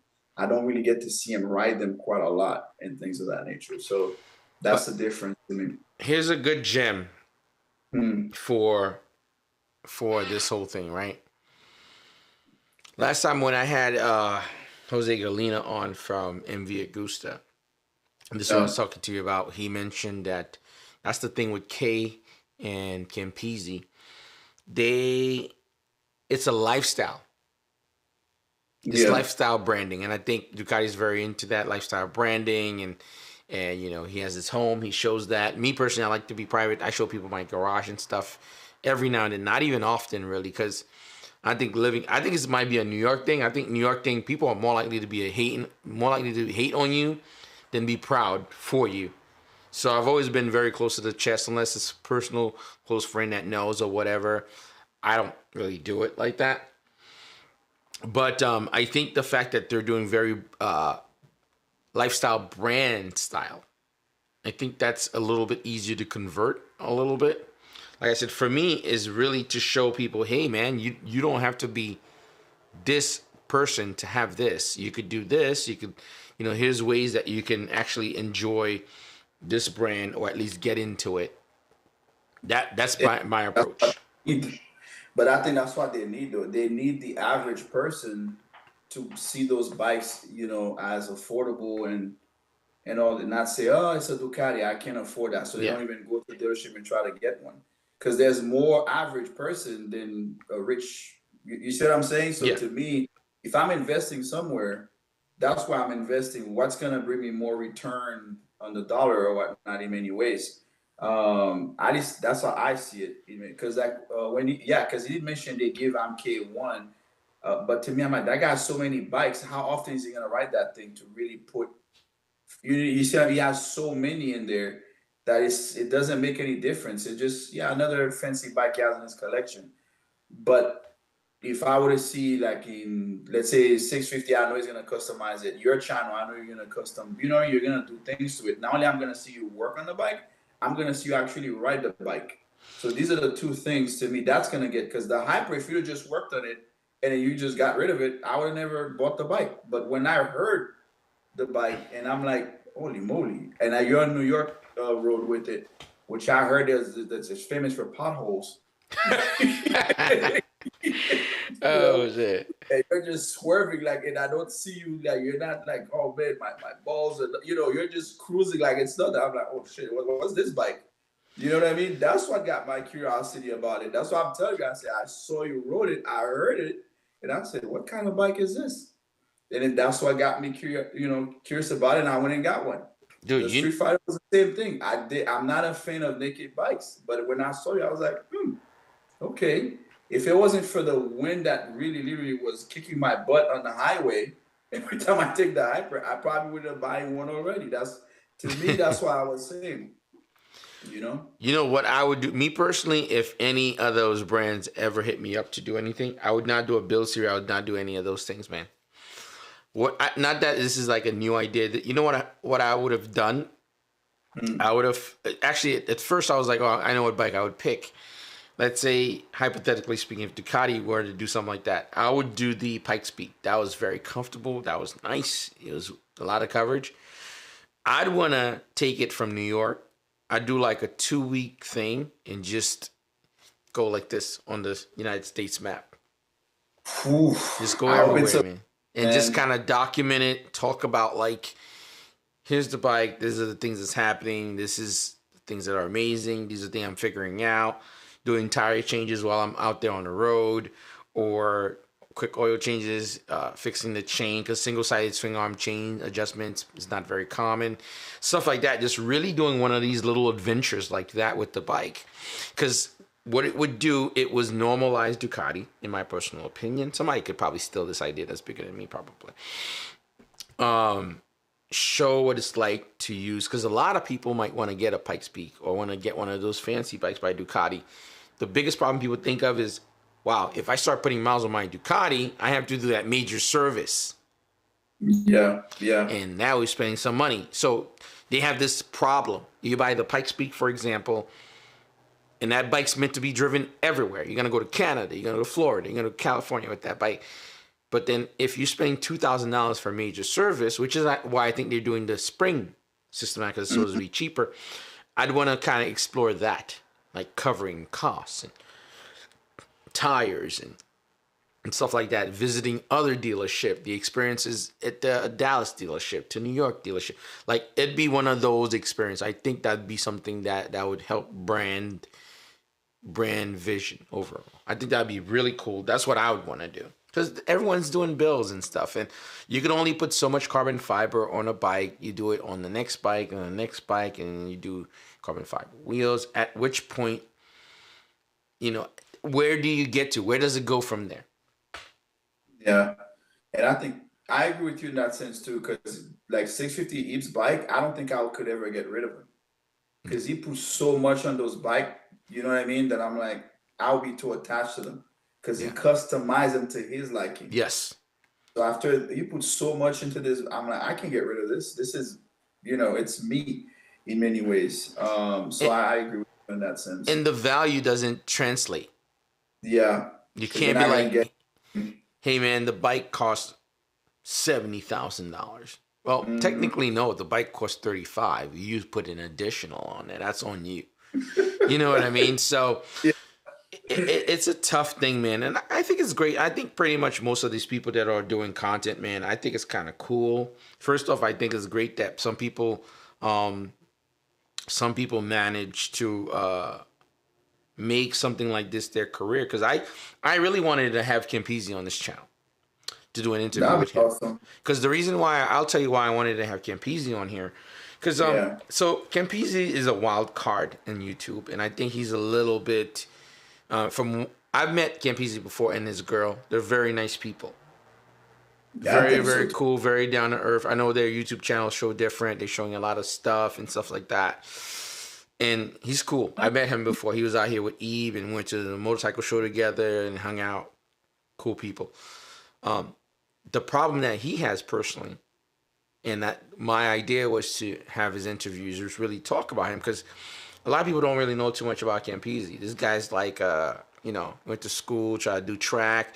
It's almost like, when somebody tried to be destined for a thing, he played the guitar, almost like he wanted to, it's almost like he's teetering where he want to be a star or not kind of thing, almost. Yeah. And then to the point where he moved to California, he had to get a regular job, Yeah. And then he was looking at a Ducati poster. He always wanted one. To the point that he managed to convert that to... Granted, this is why he do it as a business now. He build it and sell it, and he makes a profit. Of course, there's always profit. I'm not saying it like in a bad way or looking down. Everybody has to make money. and he managed to make it a living. And I think that's something that's very respectable. I think a lot of people hate on him, or at least have partially negative thing to say. My conversation with him is really to show people the structure of him. You know, I don't think he did track in school, and that didn't go far, like all-star. His band didn't take off. So you can see there's multiple attempts of things that he's trying to succeed and find success in. Yeah. To the point that he was working a regular cubicle job and he would pass the dealership. It's not that far-fetched from my story when I was pretty poor and broke. On my lunch break and stuff, I would sit across the Ducati dealership, say one day I'm going to have one of those. I think he talked about it a few times. He said he had some rough beginnings, you know, like he wasn't always just rich. He talks about that. In life, it's always like that. You can't help it. That's why I was telling you about YouTube. I was kind of hesitant about it because you're going to get people that are positive minded, and you're going to get people that no matter what you do, they're just negative minded. And, you know, there's always going to find a negative aspect of whatever you post to just say a negative comment, a negative, you know, it's just the world that we live in and things like that. And then that's the part that I was kind of like, Steve, do you really want to put yourself through those kind of stuff or whatnot? But to me, yeah, I watch his channel. He seems a very humble, very cool dude.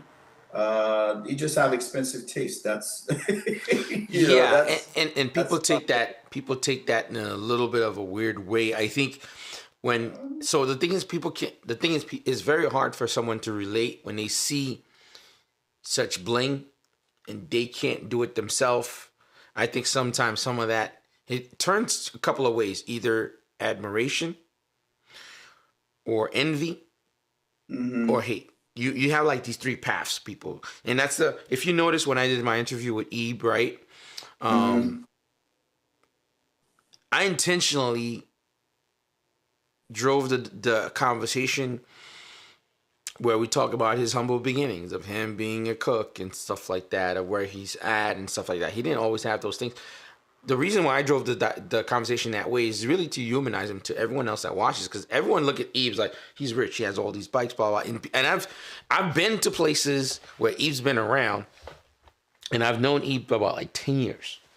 He hasn't changed a little bit at all from all those years.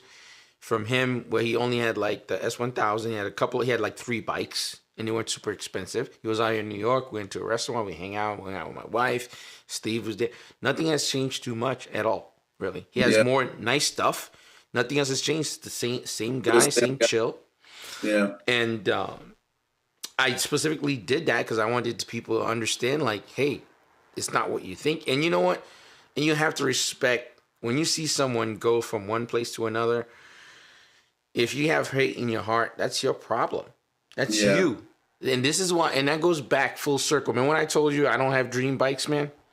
Yeah. You start dreaming for shit all the time. I'm dreaming. I want to get the BMW M3, man, blue with the package. You dreaming. Your next door neighbor get the shit. You're like, man, fuck this guy, man. You dreaming. But when does your dream turn to what's your plan to do it? Yeah. You got to have that go-to mindset. And I'm glad you said that too, because if you can't respect the hustle, and that's why I say I love about the stream, because a lot of these folks, you watch them on YouTube, you kind of only see the daily act, you know, they're riding bikes and stuff like that, but you don't really get to know the humble beginnings, you know, the trial and tribulations that a lot of them have to go through and things like that. Like you mentioned with Ebe, I never knew where he started. You know, by the time I discovered his channel, he already had plenty of, you know, some nice bikes. One thing I really appreciate when he was talking is, I said, man, this guy bet everything on himself. Yes. He bet everything on him, because this could have probably never worked out or anything. You know what I mean? He betted on him and things like that. Same with Kempisi talked about it something too when they were in California, how they were poor and things like that. And to me, again, like you said, it's the hustle, and the person betted on him. That's what, to me, I respect the most, or whatnot. Like I said, to me, like, you know, when we're talking with Sean, I said, no, the only thing I can see with him, he got expensive taste. You know what I'm saying? Like, and to me, it's not something to hate somebody for. It's something like if you're within your friends, you know what I mean, and they say, oh, what about Jack? don't follow Jack, man. That guy got expensive taste. Yeah, You know what I mean? that's what happened though. For it. You know what I mean? But that's what happened though. You see, you hustle, you work. You don't have to say it to me, but I could see the thing is you can recognize. You can recognize when someone's somewhere when you're there. Okay, when you're doing fine. I can recognize. I spoke to my wife, right? I'm like, yo, man, Steve's a cool guy, man. I can tell this dude's in a good place, and that's how I'm gonna freeze. I'm just gonna leave it like that, right?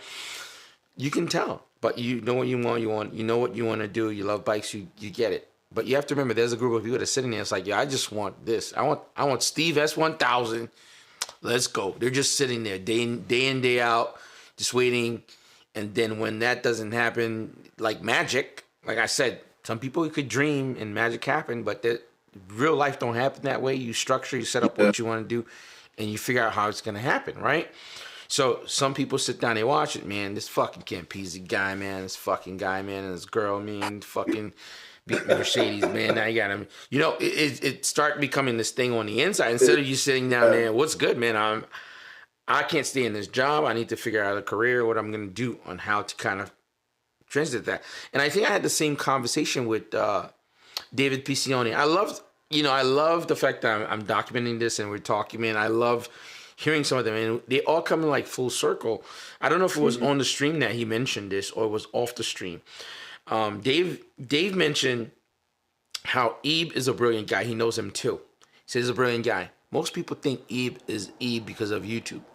He said Ebe would be a successful person, whether he's on YouTube or off motorcycles or other thing. If you're a smart, brilliant person, you will make it. And he's that. On motorcycles, off motorcycles, whatever it may be. I think another guy is somewhat similar to that. You see Kalimoto? He's a smart, brilliant guy too. Yeah. He's very savvy, very smart, on his own business. Whether it's motorcycles or not, he's going to make it. If you're smart, you're smart. If you're good at your shit, you love your shit, you're gonna make it. Yeah. It's not one of those things. I think a lot of people look at this stuff very easy. Oh, this fucking guy with his Mercedes and his Ducatis on YouTube thing because of YouTube. No.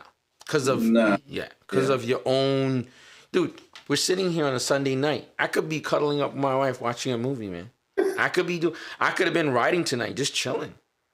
Yeah. Right? I'm not. I know what I really want, and it's not a lot. There's not like a billion people watching us, but enough people here. We're having a good time. And you know what? When my time comes, it'll spread to where it needs to spread. I'm good. Actually, I think a lot of people, they don't watch it maybe at the time you're doing the stream, but like within a day or two, it goes to 200 views. Yeah, it's moving. I've noticed that too. Yeah. Yeah, sometimes when I did mine the next morning when I woke up, I was like, holy smokes. Like I didn't even, overnight, I don't know if because people were different time zone and things like that, but I was very surprised by it too, and everything. By the way, what do you like the most about the stream, and what are one or two things you've taken so far from all the stream? Like what guest that kind of maybe dropped something on you that you probably were like, oh shit, I really never thought about that, or you know what I mean, like that really left you or changed you or something like that, maybe give you a different way of seeing something or whatever. I think one of the biggest thing for me in the stream that came out of it, the biggest thing that came out the stream, I think it's everyone that comes into it. Because there was a point in time I was making my way back to YouTube. My wife is recovering a little bit better. We're doing therapy and stuff like that. And I'm like, damn, I think I'm going to start making my way back to YouTube. Because my wife started feeling a little guilty. She was like, you kind of stopped because of me and stuff. Everything's going, well, family's more important. Of course, I'm not going to be doing YouTube. You know what I mean? Yeah. And funny thing is I started coming back. And I'm like, of course, if you're revamping, you can just come doing the same thing. People are not going to show up. And I'm like, I got to do shorts. I got to do the stream. Or maybe a stream would be a great idea. I'm like, because ideally the stream would be my wife and I just talking, and then bringing a third person. That's gonna be fun because we have like a female perspective and stuff like that. And you know what I mean. We'll end up playing the fact that I'm a black guy, she's Asian. So there was so many angles you could play with that. So, and I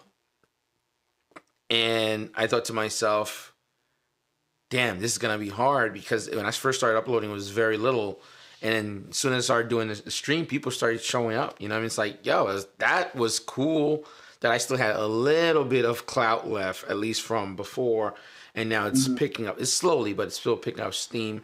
And a memorable moment is when the CEO of Ducati was on the stream, was on the live chat. Wow.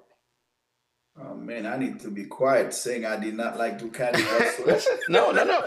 This is exactly what what needs to be, because you never know who's watching, you never know who's listening, and then they hear feedback. That was cool. Also, I've always felt like it'd be kind of cool to kind of document, to show people, because it's so hard. It's so easy to see somebody like Kay on a stream, or see somebody like Dylan on the stream, or not the stream, but like their videos, right? You see the highlight. Like when I cut my videos, you see such the excitement parts of it, the best part, really. It's nice to see somebody like Dylan's first bike, his sister crashed. Like, you start understanding like, oh, this person's like me. You know what I mean? It's I like that part, When Falou came on, I remember me reaching out to Falou, which was extremely funny. I reached out to Falou, and funny thing is, what I liked about Falou, I'm like, oh man, this guy is from Africa, and he lives in Italy. He speaks Italian fluently. He rides in Italy, and I'm like, oh my God, I want to go to Italy and stuff like that. And I'm seeing the roads, and I was excited. I was like, oh man, he's passionate about Ducati. I'm passionate about motorcycles and Ducati too. Great. I messaged him like, yo, I'd love to have you on. He replies back to me. Right? Replies back to me, yeah, man, I'm going to come on the stream. We had like a little mishap with time, so we skipped to next week. So whenever I have people come on, people see the stream, they think, oh, they're just two guys chatting up or whatever. Just like earlier, I'm editing your name into it, even though, usually do it prior. And I'm doing research. When Dylan come on, did research. When Ebe comes on, I did research. Talking to you, I go through your channel. I go, you start finding things, because that creates an organic conversation.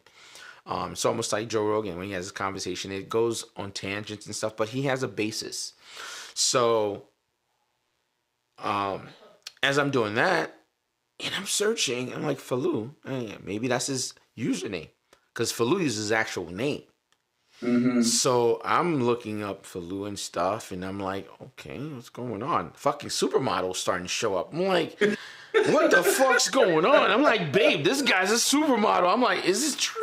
I'm like, because I'm in bed, and like I'm like on the laptop doing research, because the lifestyle we live is crazy. You work in your office job, you go riding motorcycles, you're practicing wheelies, you editing videos, you editing motivation videos. In between that, Sundays you have to have the stream ready. Dude, I have so little time in between things. Granted, the rewards is not tremendously big, but I'm okay with that, man. And I love doing it. It's fun. And I'm searching. I'm like, Vogue? Is this guy a motorcycle rider? Or maybe it's not him. Because a couple of other Falous came up. Because that's the tricky thing. Because you could start finding Falou, and it's Falou. There's a basketball player that's pretty popular too. And there's a soccer player named Falou that's good. Now I'm like looking this guy's picture up close. This dude's straight up like six pack on the fucking, and you see him like Versace walkway. And I'm like, yo, maybe he's not coming on the stream, because this guy's actually a celebrity. You know what I mean? He's like big. But then, outside of that, it wasn't like a big enough thing. I also saw a documentary of him also. And I'm like, that's even cooler. This guy likes bikes, and we like bikes. And he comes on the show, down to earth. Very, very down to earth. Yeah. So it was just like a pleasant surprise. And I'm like, oh my God, because he didn't tell me any of this stuff. I'm like, I'm going to have all these little things in my back pocket in terms of the conversation. It's just awesome. And then now, he messaged me. I messaged him back. Cool guy. I mean, it's just super cool. I mean, stuff like that, you can't like plan it. It's just like perfect. And he never once, and I like that. Now I'm similar to him. Like I told you before, I'm not one of those people, banging my chest. I'm doing this, blah, blah, blah. He never once came up like, yo, I'm Falou, man. You don't know who I am. He's cool guy, chill or whatever. And that's cool, man. And you just keep meeting more and more and more people. Like Jose Galina's cool. That's what I like a lot about the stream, because it's not just you bring a lot of guests, but even the people, some people we became friends throughout talking on the chat and Mm-hmm. then off Instagram or whatnot. And you find out very down to earth folks, like Sason and I, we talk all the time. You know what I mean? Randy, another very chill Mm-hmm. dude. There's quite a lot of folks that I met through, you know what I mean, Covert Mecca, very chill people. So it kind of becomes, that's why I always say, the bike fam, the clutch fam kind of, because I'm Mm-hmm. like, we all keep contact even when the stream is not on or something. We talk about bikes, about this, about that. So to me, that's what I like about it. It's like, man, we really appreciate this stuff. And if all of us would have went have dinner one day or talk, I feel like we can spend an entire day Yeah. sitting somewhere and just talking day in and day out about bikes. By the way, he was another one too that was a great gem. COVID Mecca. I like this dude a lot. Very brilliant guy. And I think COVID Mecca is a black guy. I always get very excited when it's like a black dude because like no, it's so funny. I tell Eve this all the time because it's funny, and I tell my wife this also. So, Jim, the thing is, we're not all like playing basketball or something like that, or playing football or some shit like that. We're normal. You know what I mean? Smart people. So it's kind of cool. We're not hood or street or something like that. So it's kind of cool, and I like that. He seems very well spoken, brilliant guy. Seems like a very smart guy. You know what I mean? So I actually like this conversation too. It's super cool. Every single person that comes on here that we talk, afterwards, my wife and I would sit down for dinner. It's like, oh my god, that's such a cool conversation with somebody like you've never met and stuff. It's really cool. I think it's something that's cool, and I really hope the stream end up taking off and going to somewhere because I feel like those conversations are even more special than just because now when you go watch the videos or their pulls on the highway or they're riding the canyons, you're like, you can connect not just with him and the bike. It's like this guy. Oh, he's a cool guy, man. You know what I mean? So that's where it's at. Exactly. Now, do you ever see yourself kind of like, well, I know you brought all sorts of like some big names out there, and then also to some casual people and things like that. As the stream grows and things like that, where do you see it like in 5 years or something like that? Because I know you mentioned the van and kind of you talk about a lot of stuff that I didn't know you were thinking about. Yeah, man. Far. Yeah. Dude, I really wanna continue just talking to people and then almost like a street interview. I want to be able to do this. Let's say when I do get the van, and let's say if I'm out in Atlanta and we're just having burgers, man, right there. Open the back of the fucking van up. There's 2 mics come out, whatever, my laptop. Just podcast it right then and there. It'd be kind of cool. And just really organic conversation, just chopping it up. I think it's going to be really cool visiting places. I don't want to change it too much. I just want to make it more professional, have like pop-ups on the screen and stuff like that. Because I just want it to be really about, like right now, you and I talking. I don't need it to be about everything else. It's just great conversation. You ever go out to dinner, you chilling with good friends or friends you haven't seen in a long time? Yeah. That's why I'm like, yo, let's come back on and talk. Because you and I talking feels like good friends that went to school together. We just chopping it up, man. And you don't see them for a long time. And then you see them like 2 years later. It seemed like you saw them yesterday. That's what it is. You know what I mean? It's that. It's good. It's organic. It's fun. No, yeah. And I like that too. Because even today I was like, man, because like from last time we spoke to now, I said, man, my YouTube only got like to 14 subscribers. Dude, it's not about it's not every conversation is about growing or getting a bunch of people on, man. We're having a good time. I think everyone that loves motorcycles can enjoy a good little conversation and chill and stuff. That's what it is. We're hanging out, man. This would be no different. Let's say if you, Sazong, Covert Mecca, and I lived in the same city, we would be doing this over burgers. You know what I mean? It'd be the same thing. Everybody would pull up with their bikes, right? Because let's be real. Here's what happens. When we go out to ride, right after the ride, because we're not really communicating. We're enjoying the road and the motorcycles. Right afterwards, we all chop it up for about an hour or two sitting there eating. Because there's a Bear Mountain spot here in New York. After everybody rides, we pull up. We sit there for like 3 hours talking, eating barbecue, just chilling, really. And then everybody goes home, really. You know what I mean? So this is what this is, I think. Yeah, So no, and that's why I said it gives me that Joe Rogan vibe. That's what when you started the stream, that was the vibe I got from it. Because that's how it started too. It used to be with just friends and people would come in, people that does comedy with, you know what I mean? They come in and they're just pretty much just talking, joking. mhm. And then years went by and it kept growing and now is this thing, you know, but at the beginning it was very similar to Yeah, very in many ways, except for it was more, you know, they talk, you know, whatever they were talking about, you know what I mean, for the day. But it felt a little bit like that at the beginning when I first saw the stream. I was like, wow, this kind of gave me the vibe like the old JRE kind of thing, and then mhm. but motorcycle and things like that and stuff. So I was like, wow. And then when I saw the kind of people you had coming in and they're talking, and I see certain caliber of guests and you know certain gem they were dropping and things like that, I was like, holy moly. I didn't think about that. Even Covert Maker, like you said, when he was talking about the whole Instagram stuff, Mhm. like there's a lot of stuff he was saying. I was like, I didn't. Yeah, he's a I had smart no dude, idea. man. Smart guy, Yeah. and I was very excited after talking to him. I was like, this conversation was just as good for me as if it was just like, usually you're talking to somebody, you're giving information. It was like I walked away with a lot as well. It was fun Yeah. talking to him. So all that stuff was great. As for I like Joe Rogan a lot. I like listening to him.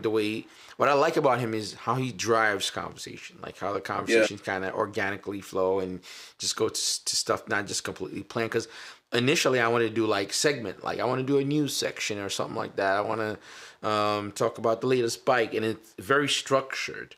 And I Hmm. do that when I'm editing, when I'm working on videos, and I'm like, I want to do something freely. I just want to chill, hang out with less chore. And the thing is, there's really no way out, really, man. No matter which way you do, there's still gonna be so much work, dude. So much work as if you're doing it. It's just Yeah. it's the nature of the beast, but it's fun, man. Yeah, I thought YouTube was easy. I think Instagram is easy. YouTube is very hard. Instagram to YouTube me is is easy. difficult. YouTube is very, very hard. Editing, the theme you're gonna have to create, what you're gonna talk about. I'm like, man, there's a lot of thoughts behind each video that somebody posts on there. Yeah. The more I'm trying to do it, the more I'm like, holy moly, this is a lot of. There's way more stuff that comes. Maybe people that are very comfortable talking may not think it's a lot of work, but to me, when I'm like, you got to think about what you're gonna talk about, the pace, you know, where you're gonna ride. Like, there's a lot of stuff that comes to it. It's not just somebody goes in there, they drive in their neighborhoods and just Yeah. you know, throw in two, three, four sentences and just post it. There's way more work that comes in it, and yeah, there's way more stuff. Even when I watch, uh, you know, racing or whatever, you know, I'm like, man, there's way more work because I'm thinking these guys must have multiple cameras, you know, so you can Hmm. see the front, the side when they're passing the person, maybe a rear camera. You know what I mean? There's so much angle they're trying to get, and I was like, man, there's way more work that I never anticipated into this thing, in many ways. Speaking of, when are you gonna go to the track, by the way? I don't know yet, man. I was talking about this the other day. I think my wife and I were going on a farm for lunch, right? And I talked about it too, about going on track. I don't want to start doing track until I have a van, man, because you add a whole layer to your life. If you don't have a somewhere you have to find out how to tow the bike, somewhere to stay. If the track's not close, for me, there's a track near me. It's 5 hours out, and it'll be 5 hours back home. If I go, I have to get a Wow. hotel. I have to tow my bike. So if I have my van, I already knocked down a bunch of those. If I have a sleeping section in my van, which is fine, I'll bring my suit. You have to have a suit. It's just a lot. And I think Mm, to some degree, you're going to have a track bike. Nobody's yeah, going to is going to have a good day dumping their nice bike. yeah. Until you get to a point where you're really, really good. Like I said, same thing, right? Same premise with, I was just thinking to myself, like, maybe I should get like one of those mini race bikes to start like Hmm. riding small tracks. Because I just doing stuff slowly and small, like wheelies. I never thought that I'd be able to wheelie, to be honest at all. Now I don't feel the fear, and it's very different. But pretty much anybody could do it, really, if you want to do that. But it's something that's definitely in the cards, man. But I really want to do this. I think it's gonna be so cool. And I'm not even just thinking of bringing like people that are celebrities. Like, could you imagine, right? I'm taking a trip out to Atlanta, right? I'm gonna be out there. Yo, Steve, I'm out here. I'm with the van. I'm at this hotel, but I'm leaving my van. I'm gonna grab one of the bikes. Well, you gonna be on your hyper? I'll bring my hyper. I'll bring 2 bikes, whatever. Jump between one or whatever. Go out for a ride. When we're done back, man, bring the truck out. We sit down, have a conversation, do a podcast or whatever. It's gonna be really dope. It's gonna be a really, really cool thing. And I think the only thing that's tricky is if you have your career, you're working and stuff. I'm gonna probably do like a month off from work or kind of thing. Because when winter comes around, I work a lot. And then when summer comes around, I take a bunch of time off and just kind of step away. So I think it's gonna be kind of cool, man. I'll go down, like I said, I'll go down to Florida. There's a couple of times that Dylan has hit me up. Fastlane D, he's been out here in New York. He's just, time never fits, really. Yeah. And just bumping with people and just, why not, man? I think it's going to be super cool. And even if people are not on YouTube, just like people you meet when you're out, could you imagine just, you go up a mountain with your bike, you meet somebody. Here, you gotta ride with Red Spade and Laura for sure. Oh yeah, they've invited me too. Yeah, man, they seem like really cool people. Stuff, man. Like every time I see their videos, I'm like, man, I didn't know where the hell is that. they know the good places, man. Like it's crazy. Yeah, and, they're super passionate. I like them too. Yeah. By the way, I told you I met Laura years ago, maybe 10 years ago. Yeah, you were saying that. Very nice. Nothing's changed, dude. It's interesting. Actually, my buddy Eric, my neighbor, we became very good friends. Actually, we have a mutual friend. Because I was like, hey, because I showed him one of the videos they did. I was like, hey, where the hell is this? And then, because I'm new here in Atlanta, and he saw the video and I said, oh my God, this is my friend so and so. So that's why you were saying when the Black community, how small it is. Like even here, I'm all the way from Miami. Move here, it's it's a very small world, man. Very small world. But when it comes to Georgia, they know the good places. They really do. Because every time I see them, they're like shredding the roads, and I'm like, man, where I ride, I'm where the cops are gonna come out of nowhere. Yeah, man. Yeah, man. By the way, I thought it's funny that you mentioned that earlier about me practicing wheelies around my neighborhood, man. I was super fearful of that. I mean, let's be real. I'm just going to say what it is. A black guy in a predominantly white neighborhood with a dirt bike doing wheelies. I'm like, man, somebody's going to give me a problem with this, man. Somebody's going to say something. Somebody's going to say something. And the thing is, I'm not going to lie. I'm super prideful when it comes to stuff like that. I don't want to appear like the statistic or the stereotype. You know what I mean? So I have like a little book bag when I go, like a little small bag and stuff. I have all my papers, everything, even like me buying the bike and stuff like that, my receipt, everything. Because I just I don't like people messing with me, man. I take a lot of pride in having respect.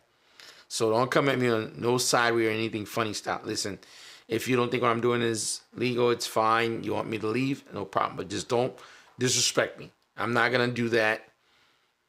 So, but it ended up working out, man. Again, I keep the same energy. People come through. I'm like, introduce myself. Yeah, I'm just practicing and stuff, getting the hang of things and stuff. And I'm finding most people are very friendly, which is kind of weird. Usually whenever it's girls, they're, oh my God, you're doing those videos, you're going to hurt somebody. It's freaking out, but it's been great. Actually, now that you mentioned that was another thing too, because you've been on the public spotlight for quite a while. One thing I'm noticing, at least on Instagram, when you reach out to other guy riders, it's a mutual, I don't know how to explain it. Nobody acts stuck up or anything like that. If you reach out to a female rider, I feel like the energy you get back is completely, they treat you more like a fan or something like that. Yeah, you do get that a lot. You know what it is, man? There's so many simps out there, man. Yo, we are swimming in simps, man. These guys are just disaster for the game, That's man. You why, know what I'm saying? yeah, I was like, this is kind of odd. Yeah. You know? So all these guys show up at their doorstep drooling and acting like a fool. So, you know, if you interact with a bunch of guys, like 1,000 guys, and 970 of them are all like, you know, so they automatically think everyone come up on that same exact thing. Yeah. You know? It's like, dude, I'm just reaching out to you. I'm not trying to smash. Calm down, fam. Yeah, because some of them, my page is bigger than theirs. Some of them are just a few hundred followers, but I don't go about it like that. And I'm like, what the heck is going on here? You get, You know, and I was like, this is different because the guys are like, you know, hey man, I appreciate the love, you know, whatever, you know, thank you. But when you try to even kind of help him, you know, give him a shout out or something, they treat you like a fan. And so I was like, this kind of odd. it's a little Is odd, it man. the same vibe on the YouTube side or no? To be honest, man, I try to really limit my interaction with a lot of girls, man, because I think a lot of girls tend to think everyone's trying to smash. I'm like, dude, calm down. Vaginas are standard. My wife has one of those. So, you know, it comes in all models, shapes and size. So chill out. So again, like, you know, you have a lot of guys that start feeding. I think a lot of girls get like that. Like, you know, there's so many guys feeding their ego. You know, it's easy. You know, it's like any guys, like guys giving money to them, sending them. It's just That's wild, man. So, you know, big nowadays. Yeah, so that's true. I mean, I limit it. I mean, I think, shit, what's my, damn, I don't even really, I try to make it like where it's mutual. Let's say, for example, Laura Craft, I met her before, that's different. Or let's say it's me, for example, when I saw Jason Britton, Henrietta's gonna come. She's a stunt rider too, but it was through Black Moses, Jason Britton, and they all kind of know another Henrietta. She's the girl stunt rider. I introduced myself, blah blah. I didn't say I do this and do that, blah blah blah. I just, like I said, keep it super low key and just recording everything, whatever. And then I did ask Black Moses to do a formal introduction. You know what I mean? Just so you know, it's like a warm head off kind of thing. And I did ask her, I'm like, hey man, you know, if you ever want to come through and have a conversation, you're welcome to. I didn't say you should, you know, I just said the door's open. She said, yeah, I'd love to do it, whatever. But I was trying to have like an in-between where someone that know kind of thing, because I think also to that sense, you have two things that need to happen. Either the girls feel like you're a fan, which is kind of weird to me. Like, you know. That's what I'm saying. It's, it's very strange. Yeah. Or the other thing is you're trying to hit. Yeah, but somebody's in Europe. I'm you know what I'm saying? Yeah, I'm but like, that's nah, how it is when people are trying to simping, man. Dude's like, I'm gonna pay more, for you to come over you know, here. try to get your page to get more views and people can, you know, same thing I do for the guys too. You know, I always post their stuff on my stories or whatever. It doesn't hurt me to do anything. You know what I mean? So to me, but I noticed there's a difference in energy from one group. And I'm not saying all the women do it, but I feel like the guys, it's always right away like, oh man, you know, I like this about your bike and this. I'm like, yeah, you know, I like this about your channel too, you know, whatever. Oh, thanks for the shout out. Like, I don't even mention it, man. But I noticed with the girls, it's always it's a different thing. It's almost come like, you know, like, nah, I saw your thing came up on my feed randomly or whatever. Oh, by the way, there was some comments coming up, guys. I could see the comments, guys. We were just chatting up. That's why I didn't see. Covert make a mention here about the master. He did ask me to plug him, and I didn't get a chance to reply to his message. But I have the email here. I'm gonna enter it here. Kelsey, you could email Kelsey. Actually, she'll hit you back. You know what? I'll shoot it to you in a DM on Instagram. Shoot her an email. She'll reply back to you. Her name is Kelsey. She's one of the owners of to get the suit thing. Yeah, the tracksuit. Her name is Kelsey. She's one of the owners. It's a husband and wife team. So, man, I can't wait to see you on the track too, man. I think you're gonna like it. Yeah, man. I have a very good understanding of hitting apex and stuff like that because I ride canyons very well. But what I'm finding that I think I'm slowing down because I think now I'm starting to think in the back of my mind, what if a car's coming? What if, I remember one time I'll tell you guys a horror story since we're here. I went riding in the mountains, and there was a couple two up. And I think they either, I don't know if they crossed a double yellow or something like that, or if when they were leaning, there was another car coming, man. The girl's arm came off, dude. Like, I just, yeah. Wait, what happened? Her arm came off. That shit was in the bushes. She extended her, holy moly. Mm-hmm. So it's just like right in the street now, or even in the canyons, man. Because the way I see it now, I guess I'm just looking at it this way. There's oncoming traffic, there's going. If it was one street, just everyone's going, I feel a little bit more comfortable. And also when you're in the mountains, on the side is a drop off, dude. So you can't make any mistakes or whatever. You got to know the road really well. And it's just now I cruise to the mountain just really for the view. I'm like cruising up there, chilling. I don't know, man. I just can't risk. I can't keep taking risk anymore. Maybe it's just the fact that I guess every birthday you start realizing more and more. You contemplate a little bit more. Even Black Moses was telling me this. He's like, I used to be extremely fast on the track. He's like, I've slowed down a lot. It's like, I think it's one of those things. It's one of those. It's I guess same thing too. Like when a racer who's been racing, like Mark Marquez or Rossi, since they were 18, 16, and they start hitting 30, and it's like they're not as fast. It's not because they're not skillful. I think your brain start, the fearlessness starts going away.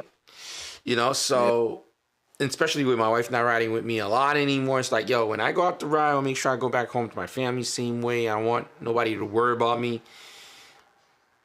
I post up, oh man, you got a street fighter, you got a chicken strip? Oh, yeah, I do. Thank you, sir. We're good. I don't gotta prove anything to you, man. I already got the bike. You know what I mean? I have nothing to prove to anybody, man. I got what I wanted. You can go out. I posted a video, and I was on the highway. So I usually record videos all day, like days that I choose that I'm gonna shoot videos, and I have an agenda and idea of what I'm doing. I shoot my videos. And I was in the city, hung out with friends, had lunch and dinner, and I was going back home, and I was like, I'm gonna throw my camera on and just talk about the difference between the V4 and the V2. And I thought it'd be a good little conversation. I'm cruising. Dude, comment on my page, Joe, you got this bike and you riding on the highway at this speed. Dude, it was pitch black. It was like 2 a.m. at night. And when I'm going home to the burbs, man, it is dark. It's black. You know what I mean? And I'm like, look at this clown fucking commenting on my thing. Like, and I didn't even say anything. I said, man, you know what, man? Thank you for watching, man. When you get your Street Fighter, you can ride it the way you want. The way you want. Yeah. Good luck to you, man. You know what I'm saying? I'm not going to get no crazy ass ticket driving over 100 miles an hour. I'm just going home, getting home. Yeah. That's it. You know what I mean? I don't need to prove anything to anybody. I kind of see it as I'm the money maker, so therefore I need to insure myself, because if I'm hurt, I can't make money. That's kind of the way my mindset thinks about it. Even if around the house, if I gotta do something and it looks dangerous, I pay someone to do it. Some people are like, oh, but you can't do it. I'm like, yeah, I know I can. But if I fell off this ladder, break my leg, now I'm grounded from, you know what I mean? I'm home. Yeah. I can't. That's kind of the way I see it. I'm like, I limit any risk to myself, because if I'm hurt, I can't really make money. You know what I mean? It's not the same thing. So that's kind of the way I see it. And even when I'm writing, it's the same thing too. And like you said, when I was in my 20s, man, I thought I was invincible. Yeah. After the last little, escapade, when I flew off this thing, that's when something clicked, and I said, hey, man, it's not all fun and dandy. You need to think about the worst case scenarios. And ever since then, I still have fun, but I don't go to the extreme. I just enjoy the ride. I don't need to prove myself, to prove anybody anything. If somebody goes too fast, that's why I always say, hey, where are we going? Put on GPS. I'll meet you there. But I'm not, you know what I mean? I'm not doing anything crazy. I'm telling you now, man, when I used to ride the Monster, dude, I used to be 2 up with my wife on the Monster. Yeah, we're like knee dragging. It was crazy, right? And I never thought about it. We get back home, and I'm looking at the rear tire. I'm like, damn, that was a good day. I'm like, wow, I went in today, right? And when she got sick and all that, and she was in the coma, after that, I was like, man, you know what? Like you just said, something happened to me. Damn, who's gonna take care of my house, my family, my wife and shit? I'm like, I don't know if I want that to be the case, because it's gonna be a domino cascading effect. Exactly. You know what I mean? So. Yeah, exactly. Now, what advice would you give anyone who's wanting to start a YouTube channel, though? Yeah.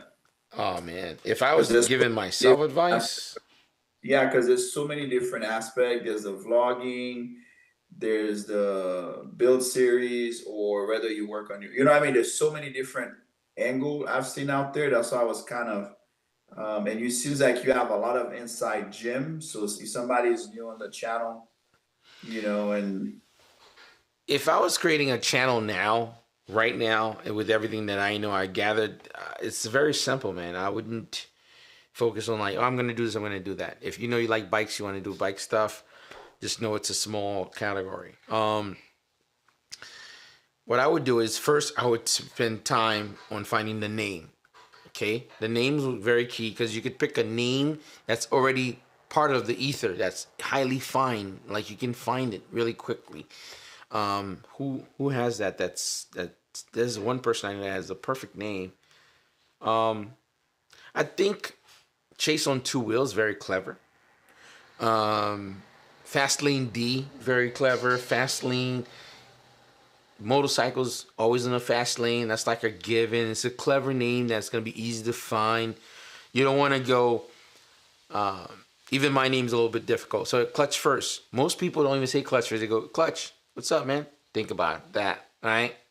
I think Clutch First is easy. It's because you have Clutch First NY. I think the NY is the part that, but Clutch First, yeah, Clutch First, it clicks. But NY, that's the area that if somebody doesn't put NY, I guess, right? That's the area that. But here's the thing though. If you write Clutch First, there's so much avenue it opens. Car clutch, motorcycle clutch, clutch up. There's just so many variables. So it's, to me, that's not a, right now, it's not a smart thing. You need to be instant, like fast lane D or whatever. It's so, it has to be fast. And if you tell a friend, like, here's my YouTube name, what is it? Yeah, I've even gotten some people that says Clutch One, like, you know, that didn't get it in the beginning. So it has to be very instant. If you tell the person the name within like 2 weeks, you ask them, well, remember my YouTube name? I told you I was going to start. They can't remember it. Just forget it. Keep moving. Yeah. It needs to be I instant. like 5 Up too. 5 Up. 5 Up is clever. That's like instant find. Yeah. Instant find. So that would be... Damn, why didn't think of that one? that was my reaction. Why didn't I think of that? So having... like, you know, it'd be cool. Knee draggers. Like my wife just wrote that. Knee draggers. That's like a thing. That would be easy to find. So once you start, because you want to start compiling everything that's going to help your channel go fast. So easy name, quick find. And then if you don't have a bike already, if YouTube is the focus, then I would say, damn, what's the most bike you want to get? R1. Everyone knows R1. Every squid loves R1. Every beginner rider dream bike is an R1. They don't need to know much about bikes, but they know that R1. So again, now you have twofold going down your way. You have the name that's easy to find. You have the bike that everyone is looking for. So you start building those things, right? Then everything else just falls into place. And then from there, I'd say if you can good pace videos, it's not too hard. Yeah. What I did in the beginning, I did some crazy fuckboy shit. I said, hey man, I see what people are doing. I think smashing mirrors, blah, blah, blah is not a great idea. Also, the last tip is to find whatever's hot, follow the trend. And I'm so hard-headed. I refuse to follow the trend. I refuse to follow what people... And the thing is, you can be creative later when you get to where you're going to go. But for now, you have to follow the leader. Ebe is doing the fastest lap of the Aprilia. You have that bike, jump in, plug it right underneath this video. When someone, after watching him, you're going to come right up next. What I did was, man, I want to do creativity. I have an art background, so people might notice, some people might not. I love being creative. I like to do artsy stuff. And I'm like, yo, I'm going to use my art skills and music and angles and telling a story. That's going to get people. Most people don't go that deep into it, man. I spent years doing it that way, thinking the skill, the craftsmanship will garner what I'm looking for. It's not. You think it's maybe YouTube that's hurting you, and it's not just the quality of your work kind of thing, or just YouTube as the algorithm kind of? If I were to guess, I'd say 50-50, but I wouldn't say completely 50-50. I'd say maybe 80-20, because I'm responsible for my own channel. The choices that I told you that I've made hurt me. That's on me. But in the same space, it's on me to learn from it and change. I see. The thing The is, reason I was asking is in your channel, like I said, with the, whether you're doing installation or you're writing or the stream, you have so many different venture in there. But for example, when I go to I'm Cave, for example, he's writing with his friends. You know what I mean? There's not all these different, so that's why I'm trying. It's not, I don't know if it's the quality or is it YouTube that's pushing one. not necessarily. He found a good niche, right? So Kay's thesis, right? If you were to do a thesis on his channel, he's the cool guy with muscles and cool bikes with his friends. That's it. That's it. Yeah. It's not it's not rocket science.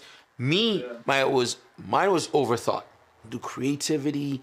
I shot this video of me playing ball with my bike. I just thought it was very creative, artistic. It's like having a movie that's artistic, right?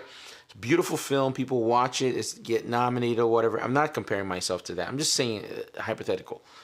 And then Walking Dead, the movie come out. Like it's like a splash in the bucket. People excited. They want to see zombies, and it's flashy. You know what I mean? And then the movie that gets nominated for whatever script of the year, it's a low key movie. It's a small thing. It's not the blockbuster or whatever. But his thesis is that good looking muscle guy. He never wears a jacket. You could always see his arms and stuff. It's like his swag, whatever. And he has a lifestyle. He has a lot of nice bikes. So obviously maybe he's rich. You don't know. He never told you he's rich. And then any kid that's 15, 16, I want to be that guy. You see what I'm saying? So it's a very simple equation, dude. And again, for me, if I were to rewind and go back, you would have done. I'd probably follow that. Then I'd be, to be honest, I might be fake to myself to do it there because I try to stay just me. Yeah. Sometimes being just you is not going to get you to where you want to go very fast because it's not very exciting for everybody. See, I'm having fun talking to you, just chilling. That's good for me. But don't you think maybe because that's why I like when I talk to you, because to me, if I'm doing something, it gotta be something that I can relate to. Because if otherwise, it's gonna be another form of working. Yes. And to me, I don't want that because then I won't enjoy doing it. I'm probably gonna stop, and I'm gonna start at one point and stop at one point. But if it's something I enjoy doing, more like it's more of a passion thing versus another form of working, because I think that's why a lot of these old guys, they stopped doing it. It didn't become fun anymore. Especially when you spend hours on a video and then let's say it only gets 200 views, 100 views, there's no money. You know what I mean? It's you're like, man, this is a waste of time. But if you just did it because you're like, I would have done it anyways, then it doesn't hurt you as much as it would have if you really are counting on just the business side of it, kind of thing. I used to think about it that way too, man. But I realized, like for example, there's no money being made here, but I'm having a ball time. It's really up to you, man. And I think what's kind of cool if you're not in a place where you're stuck between a bind, like I need to make YouTube so I can do a living, and you're okay, you can actually enjoy this. Like right now we're here, man. I'm having a good time. Like I said, I could be doing this over dinner with you for 2 hours. It's cool. Yes, if it takes off, it's gonna be great. We get more sponsors, whatever. Yes, but I'm trying to enjoy it as much as I can and just really having just a good time. But I also think most of these guys, I don't know, just most of them they run into the same issue. Here's a really good one. I don't know if you've seen this. You know Yemi Noob, right? Yeah. All right, so he has some crazy drama happening in this channel. I should have totally brought that up a little bit earlier. We have to probably bring you on and talk about that. Is Yeah. A lot of people attacking his channel over. What's your thought on that? What's your thought on this? Because I have a lot in my mind about Yami Noob and his channel. And by the way, I've met him before. Cool guy as well. Again, he has his own little thing about himself, which is fine. Everybody's like, that's nothing, but he's always been great to me. Fun guy. We went out to dinner and stuff. But what's your thought on it? I'm going to share my opinion about him and Spike. Is it Spike or Spite? I think it's Spike. Spike. Yeah, something like that. Well, this is the thing to me. There's three things about it. The number one, I've seen his channel every now and then. I don't really know what may or may not happen between him and the other gentleman. I don't know. Mm-hmm. So to me, if I don't know something, automatically I just kind of see it for face value, just like, well, that sucks, because they look like they work well together, Mm-hmm. you know, and then I just kind of keep it moving. The second part is it's not the first time they've always attacked his channel. He used to crash a lot back in the days, and people used to always attack him. Oh, he's reckless, he's this and this and that. Every time something happens to him, I notice a lot of other channel kind of jump on his misfortune so they can get views. So to me, that's the other part that to me, and any other channel that normally does that, automatically for me, I don't watch them, because it's kind of like, I don't like to kick somebody further when they're already down on their knees. That's a principle of mine. It sucks whatever happened. Now, if I knew the situation between him and the other gentleman, and I'm friends with both of them, then I'm not gonna go public about it. I'll talk to him on the side and say, hey man, if what you did to him was messed up. But that's between two friends. I don't need to make a YouTube video about it or anything like that. Because once you're talking about it on YouTube, to me, it's about views. It's that's just the way I see it. If you know the guy, you want to address the situation, you say, hey man, what are you doing today? Let's sit down, let's talk, you know, and then you talk to him about it, and then that's it. He can either take your advice or not, and then you move on. That's, to me, at least as a man, that's the way we do things. But I don't really know much about the relationship and what may or may not happen. I just heard he supposedly fired a guy. I don't know if that's what happened, or the guy literally just said, hey, you know what, I want to hold the mic. I don't know the situation, but even regardless of the situation, I think it's between two people. It's not up to me to, you know what I mean? It's just, I don't know either one of them. So it's not up for me to jump on YouTube and say, oh, this guy is messed up, he's this, he's that, because I don't know either one. That's, at least for me, that would be my take on it. You know, because if I'm making a video about the relationship between two people, again, it's like when you say you're trying to capitalize on negative situations, if that makes sense. And that's not something that I would want to do. But I just hope he didn't just fire him. You know, as another person, I would not want somebody to lose their job for nothing. As a human being, that sucks if that's the case. But again, I don't know. You know, I don't know. Maybe the channel was not making money. There's so many factors behind doors that you and I, we may not have any, you know what I mean? We don't have access to that. So that's between the two of them to, you know, hopefully the other guy, you know, he got enough clout when he was partner with him and he can start his own thing. You know what I'm saying? Yeah. So I have a couple of thoughts on here. And you guys know I'm pretty candid and I say my opinions and thoughts. But before I say anything, I'm going to preference my comment. So we already know that Yami fired Spike, right? I already know that point. Just a preference, my whole comment here. This is not personal against anybody or saying anything. I think we, as human beings, are very accustomed with aligning with the underdog. Okay? Now that's that. Now the whole video he did where he did the exit interview, I think that was a bad idea because that looks weird. That's just to say that. Now the other thing, the reason why I said that, I think we tend to align with underdogs, which is okay. Now Yami Noob's channel and him, they were doing money. They were making 250 grand. Not were making 250 grand a month. So he's running a successful business, and this, I'm not saying people's business. This was out there already. This is why I'm reiterating it here. Now, when you go to work for a company, and the company was probably maybe a mom and pop shop, right? And you stick with them for a couple of years. You help the company grow. The company becomes bigger, make more profit, more profitable. They become public. They're a trading company. They're making a lot of money. I'm talking about corporate level stuff, right? The person that's willing to take all the risks, the owner, the CEO, the CFOs, and all that stuff, they're the big shot. They're the big wigs, right? Yeah. I'm just telling somewhat of a story here before we go to me give my opinion. Now, they end up hiring me. They hiring Anna. They hire you, Steve, and we're all helping this company to gain more revenue, right? Everyone's making money. The company's making more money. But who do you think eats the most?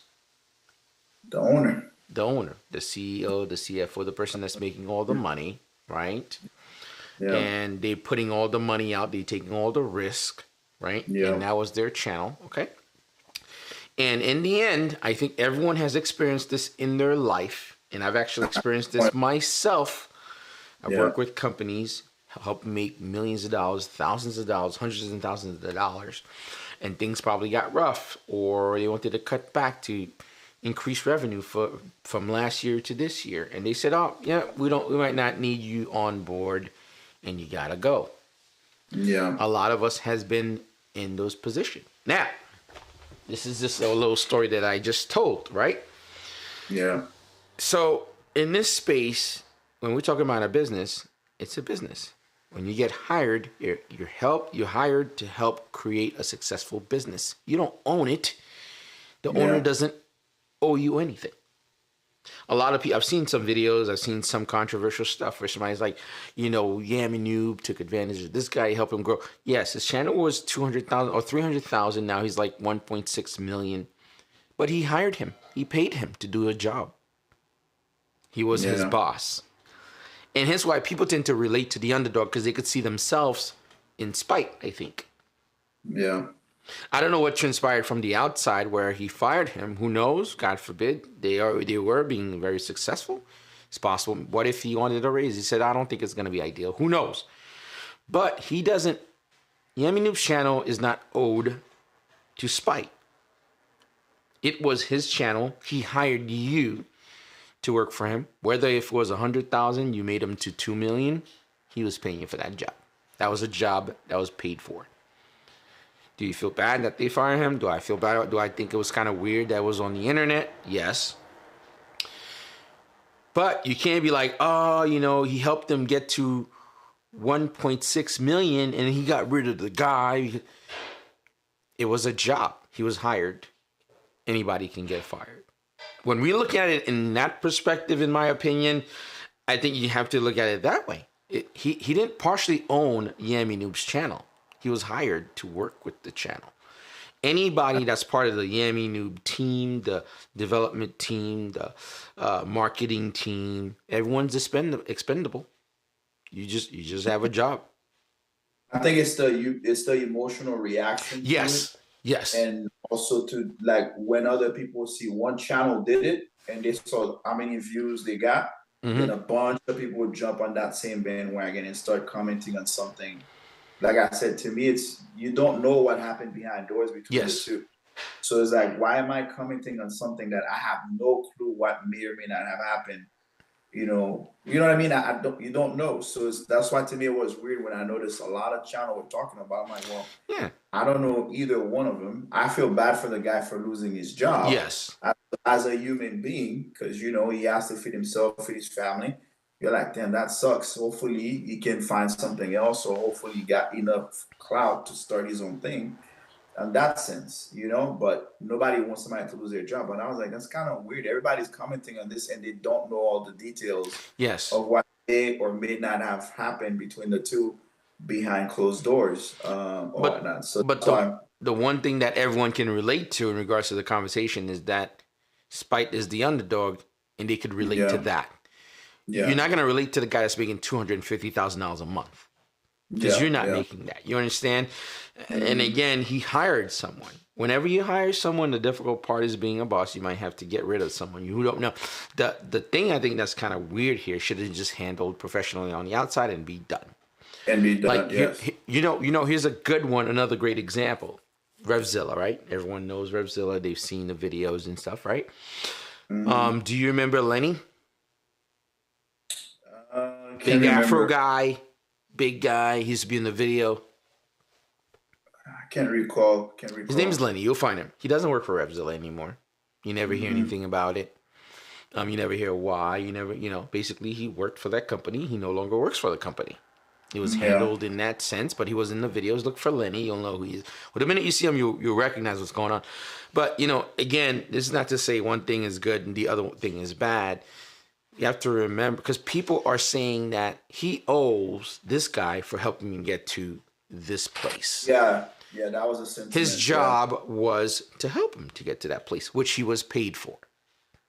yeah, I think we have to, if you take the emotional aspect out of it, and plus we don't know the other things, yeah, he still got paid for that job that he helped, which granted, it's a very important lesson for everybody watching, for yourself as well. If you're gonna go into someone's business, you're gonna help them gain all the stuff. You have to remember, it's not yours. yeah, Microsoft, Google is not gonna be like, oh, we gotta fire this technician. And when he started, we weren't making trillions of dollars, but now we are. You gotta go, you gotta go. So that's just my small thoughts on it. yeah, If you don't look at it from that point, I think yes, they were friends. They had a lot of. You have to remember they're on video. You're seeing the fun part. You see that's what the videos are supposed to do. You see the fun. You're not gonna see the argument. You know how many times I've worked on it and installed my bike and I'm like yelling in the garage, cursing. You never see them in my video. My wife laughs at me all the time. But when it's cut, it looks real professional. It looks quick. You don't see any of the mishaps. That's what it's supposed to do. What they did together, which was really great, they create chemistry. They had created great videos together. They had laughters. And it basically created this illusion, perfect illusion, for us viewers. And that was yeah, the job. You know what I mean? So it's tough seeing that. I think the way he dropped the ball is really having that interview. He's no longer with us. It was kind of a weird, like, exit interview, whatever. I think that got people speculating a lot. If they just yeah, didn't see him on the channel anymore and say, hey, man, yeah, Spike used to be here. Now he's starting his own thing. yeah, Not even a single conversation. It'd be like, yeah, he's starting his own thing. He's still a good guy. You keep it in positive note. You're done. Doing the whole thing, sitting down, and he's no longer here anymore. Because nobody quits a job where they're feeding their family to not knowing where they're going next. You only go yeah, to the next thing when you know what you're doing. So it just looks kind of sketch, and that kind of skeeved a lot of people out. hmm, Is he a yeah, good boss? Is he a bad boss? That's to remain to determine. But I'm trying to look at it in a very objective way. And also now yeah, Spite's doing very well. That's how I looked at it. And yeah, I don't think he owes anybody. He did. Whoever puts their money out for the business, they're going to reap the rewards because they take the risk.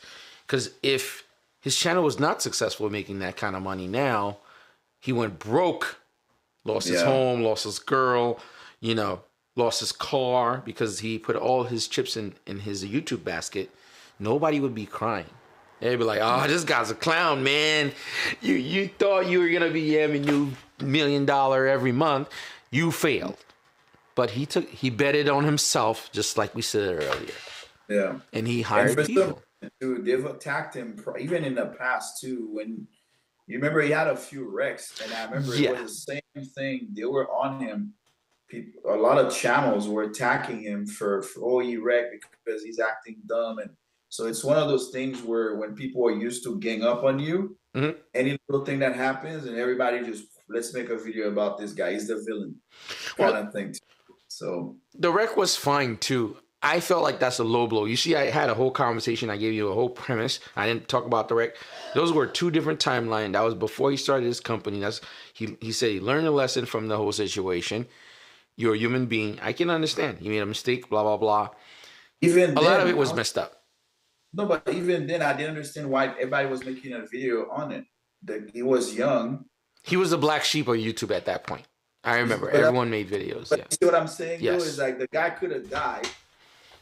You know what I mean? Instead of being like, man, just please do better. You know what I mean? Like, it's not your time yet. Send positive vibe towards the guy. It's like, oh, it's almost like they were wishing it was worse. You see what I'm saying? So to me, I don't know him. You know what I mean? So the way I saw, I was like, oh man, he had a wreck. He's in the hospital. Like, sheesh, that sucks, man. Hey man, be safe out there. That's all I can do is send positive energy towards you, and hopefully you recover. You know what I mean? Like, to me, I don't really like to go and hit people when they're down. That's something I normally don't like to do. Like, if you're already down, that, you know, most likely you're gonna learn from it because you're in the hospital bed. Something got to click to tell you, shit, you know what? This is probably not worth, you know, it's not worth it for whatever reason you're doing it. And hopefully your life lessons will help you grow as a person. But if I'm coming, I don't know you for anything, and I'm jumping on your case because you literally just had an accident. You know what I mean? I don't know if that makes me a better person than you, who was young and did something dumb. So that's, to me, the way I kind of see it, even though something completely different than what we're talking. But to me, I never understand why other channels are attacking another one for something that doesn't impact them. You know, that's the part I don't understand. Well, we have a lot of that. Even though, here's another example, when Chase had his Panigale crash, people were after him too after that. So, you know, it's just that, man. My only thing is, I think a lot of people are forgetting that the guy was hired for a job, and oh, I just turned my which light did I just turn on? Oh, sorry, I could control it from my computer, and I didn't realize that I'm messing. Yeah, I didn't know they did that to Chase either. I never heard of that. Because Chase had crashed a Panigale, so a guy's brand new Panigale on his channel in the beginning, and people were pissed that he. Oh, there you go. I'll just do a pink color. Usually my wife controls the color behind me, by the way. And oh, that was you? It's automatic. Oh, it's an automatic. Okay, cool. Don't worry about it. It's fine. I made it like red behind me. Sorry. Yeah, they went after Chase too when he had his crash, and people thought that, you know, because he was asking to kind of help him rebuild his bike. But everyone like that, everyone has that reaction. For me, with Yemin, it was a little bit tricky. Like I said, the guy started his company and he hired people. Just how you hire people. Everyone thought that they were going to be best friends forever. It's business. He hired someone. And if it's not working out, or if it's not working to someone's favor, it could have been the same thing. For example, let's do a hypothetical. Let's say he did work for Yami, and Yami Noob did something disrespectful to him. You decide, yo, that was mad disrespectful. I'm not staying anymore. I quit. It could have been either way. Somebody didn't have to fire you, but if he quit, what does he owe him part of the channel? He doesn't. It was still his channel. So it's tough. I think you take the emotions out of it and you move away from him. Of course they're gonna grow. They've been doing YouTube for 3 years together. If you and I sit down together, say, yo, I'm moving out to Atlanta. I have a new opportunity. I'm gonna be out there. Here's all my knowledge about YouTube, what I know. You have some of these bikes. We're gonna bounce from each other, ideas off each other. My wife knows some stuff, and we're gonna collabo and create something. Of course, we're gonna grow fast. Everyone's bringing their knowledge together, and there's one thing on YouTube that is not very common. People don't share the information to kind of get the ball rolling like that. But in the end, it wasn't a group effort. It was owned by someone. He was doing well. He hired one person, and then now you can see he has a whole group now. He's hired a bunch of other people. And for example, like Elon Musk, he's a great thing. Everyone loves him. Everybody thinks he's brilliant. He is a smart business guy, but he surrounded himself by geniuses. Yeah. You know what I'm saying? He's not creating everything himself. He hires everyone else that's smarter than him because Yeah. he has the bankroll. Yep. Part That's of the true. game, people. That's true. That's true. No, I didn't. I'm glad you said it like that. To me, I just knew it was more. A lot of it was an emotional response. Yeah. People felt bad for the guy, and then they just not knowing all the details in the back end, and they just, oh, it sucks. I'm like, yeah, it does, but we don't know all the details, and yeah, I was like, I can't. And to me, too, again, it's just you're hitting someone when once channels start talking, and two, three, four, five, the next thing I know, 10, 20 people are talking about the same thing. The minute I noticed, I saw that, I said, yeah, I'm not, I don't want to be part of it. Cause it's like, it's out of nowhere, you have a gang of a mob coming after you kind of thing. So, Well, it's a mob mentality, man. I mean, like I yeah, said, I think they were great together. They done a lot of funny skits and stuff, but who knows, man? It is what it is. But that's why I always tell people: if you have your own passion, you know who's brilliant also? MKBHD, the YouTuber, black kid. He has millions of followers. He does videos for um, LG, Apple. He's brilliant. He's here in New York. oh yeah, yeah, yeah. MKBHD. Hmm. He has a staff. Okay, his business grew. He has a new shop. He has a giant warehouse where he has a production line, whatever. He has contractual work done with people that he hires to work with him. You're not on YouTube. You're not trying to be your own YouTube star. There's contract drawn. These people are production people. That's it. You don't see any of the stuff on the back end, on the front end. You don't see any of the other teams being on video. You might see them on the desk working, editing on the background while he has a staff that works for him to produce his work. Yeah.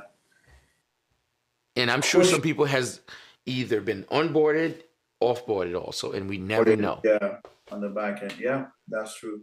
Question that you mentioned the whole shop thing. Another thing I did notice at one point, even until today, there's some YouTubers, motorcycle YouTubers that still do it, chase on two wheel and do it with them where they got their own shop. Mm-hmm. But I've never seen them actually fixing people's bike. They just use it for content. Mm-hmm. Is that a formula you think that works, or is it a formula that worked at one point? I think That that. was. Mhm. I think one of the best people that have one of the guys that has the best formula, which he's gonna come on the stream. He's just super busy. Chase is gonna come on the stream at some point because he's hit me up a couple of times and he wants to come on, but it's just time, and I think him and his wife, and possibly he doesn't work on a weekend. I think he has one of the best formulas. He has a mechanic, he has a producer, he has someone that scout location, he has connection with the industry people, and he's not risking his life riding crazy on the road in comparison to before, the way he rode and stuff like that. And his garage doubles as his studio. I'm looking for toward that one because that's something that always piqued my curiosity. Because I was like, how much money can they be making off YouTube to afford the shop when the shop is not fixing other motorcycles except for the bikes for the channel?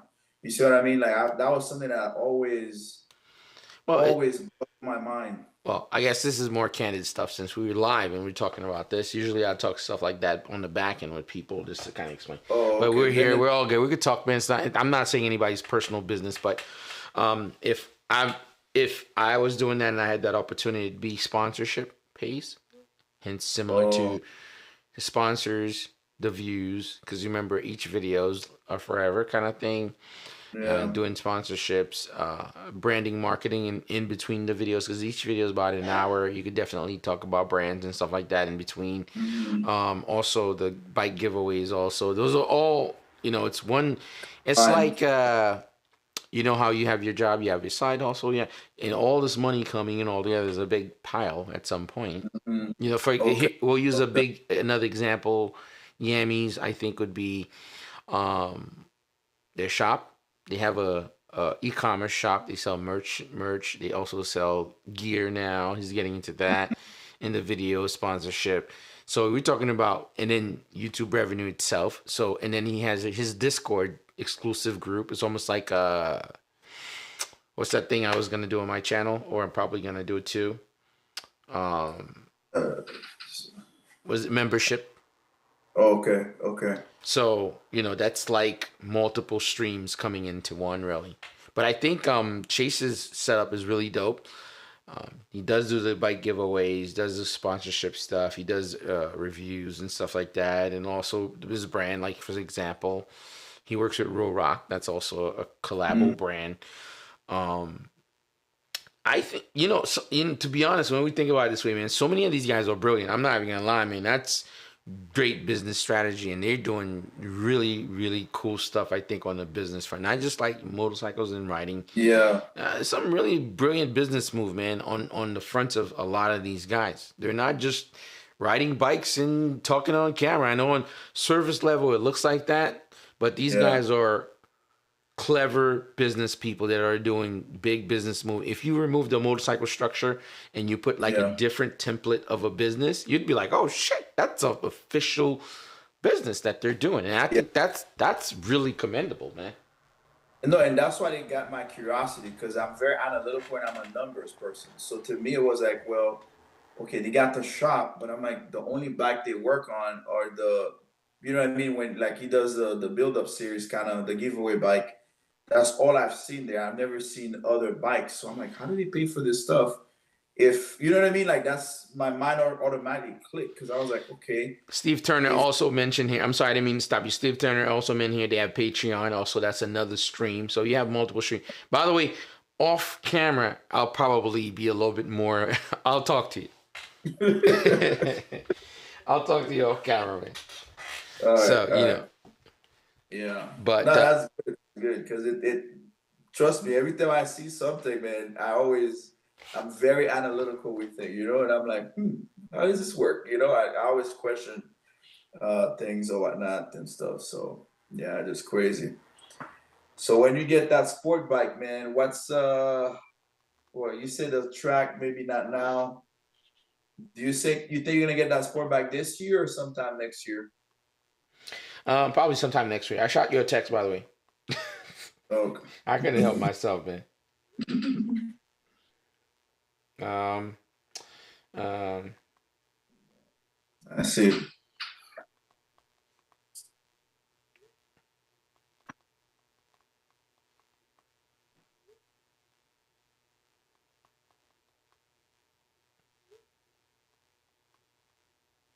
I'm in the wrong business.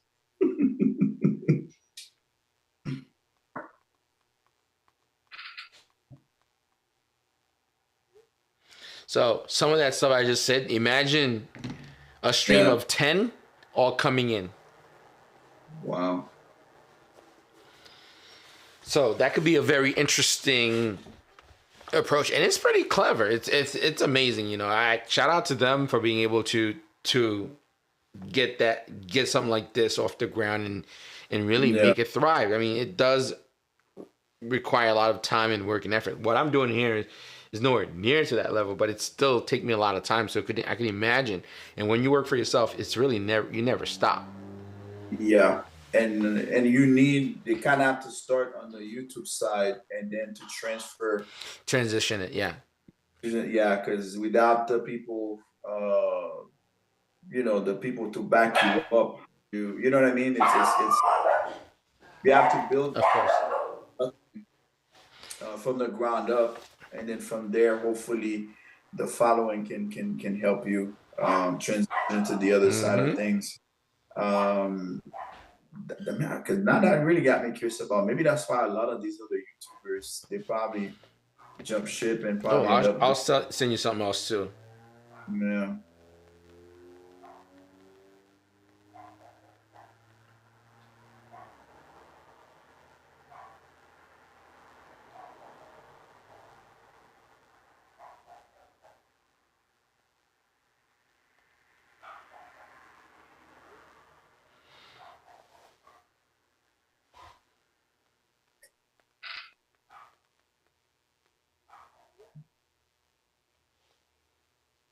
Wow. Yeah. I gotta. So that cascades continuously. Wow. I'm in the wrong business. Well, it's a learning experience, man. I think there's a lot of information that can be shared with people and stuff, and I think if you get to the right place, for example, who's what's that dude's name? I forgot his name. He was in California. Dang, he's Filipino and black. He used to do motorcycle content. Snoo J.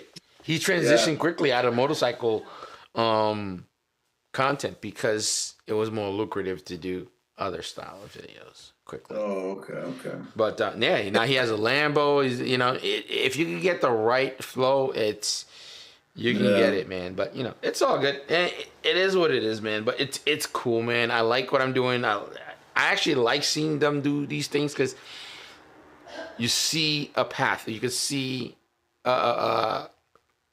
potential. Also, you can see how smart some of these guys are, I think. Yeah.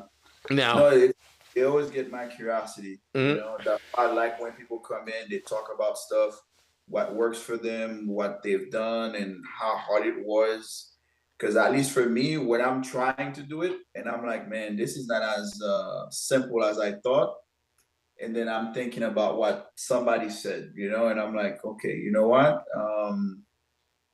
This is, what Steve's like, don't think about it like that. Just remember, it's not just, you get the final product.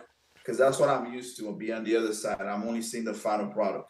Yeah. But I don't know how much work went behind. Even if it's a 5 minute video, there's a lot of thoughts. Oh, yeah. You know what I mean? Then you got to bring a thought to reality and then present it to someone. So there's so many things behind it that I never thought prior. I just was like, man, this guy shoots great videos. That was it. And yeah. But that's when you're watching something good or something that's great. Because what happened is when it's done right, you're not supposed to be able to tell. It's almost like when when you watch a movie, you're like, yeah, man, I know that's fake, man. When you watch a movie and the movie's good, like, it's a good movie you watch and it's so surreal, but it's still done so well, so good, it doesn't take you out of the immersion. You watch John Wick. Yeah. John Wick pull up in the house, man, kill 30 people. And he didn't get shot once. You're like, man, that's believable. Because it's done so well, choreographed so well, shot so well. You enjoyed it. It was so good. Yeah. You could bypass any of the bullshit. Like, you're like, damn, this was dope, man. I can't wait till John Wick 10. You know what I mean? But, when you really break it down, it's like, this is impossible. This guy fell off a building, you know what I mean? But it's just done. When it's done well, it's positioned well, the story's told well, you can't tell any of the seams, you know what I mean? Yeah. It's like perfect. Yeah. It's great. That's not man. That's how I used to feel about the first Fast and Furious movies. Mm-hmm. But the last ones, I'm like, I can't do it anymore. You know what I mean? But the first ones, that's kind of to feel about those. Yeah. All right, man. I guess let's wrap up, man. My wife just messaged me. She's like, why are you taking all his time all this entire night? I don't even know how long we've been talking, to be honest. How long have we been talking? Oh, my God. It's 11 o'clock at night. Oh, Jesus. Oh, God. Holy hell. Yo, Steve, I really hope I didn't bore you to death so you don't come back, man. Because oh, man. Not all, man. I love this. I could do this all day, man. All day. That was freaking awesome, man. I hope the people watching too, they're like, what the hell is going on? And everybody enjoyed this too and things. They don't have any questions or anything because I couldn't really follow. Yeah, that was just a lot, man. I know people are talking. By the way, guys, I keep forgetting to talk about this. I meant to say it in the beginning. I'm doing a giveaway. I'm about to hit 25,000. I'm like down 700 subs. So if you want to share the channel, you want to help me make it to 25,000, share it. Have your friends subscribe to the goddamn channel. I'm giving away Futurist Moto is giving, well, they're not giving. They sent me 2 Tel Tidy for Ducati. I know not all of you guys have Ducatis, but it's a $400 value. Even if you were to win this, you could even sell it to someone or you could even auction it off or whatever. Yeah, they provided those, and I am going to be giving it as a celebration of hitting 25,000. What I am going to be doing is probably maybe some helmets. Maybe next time I do my next thing, because I do have connection with like Bell Helmets.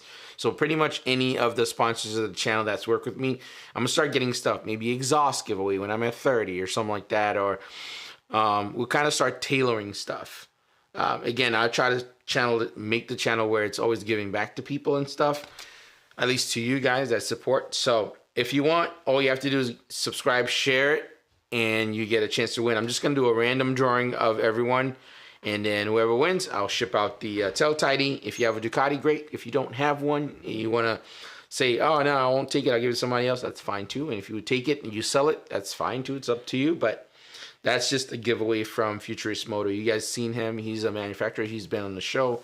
Great guy. He does great products. So, and he thought it'd be a great way to market it. And I think we've helped him sold quite a bit. He's very open.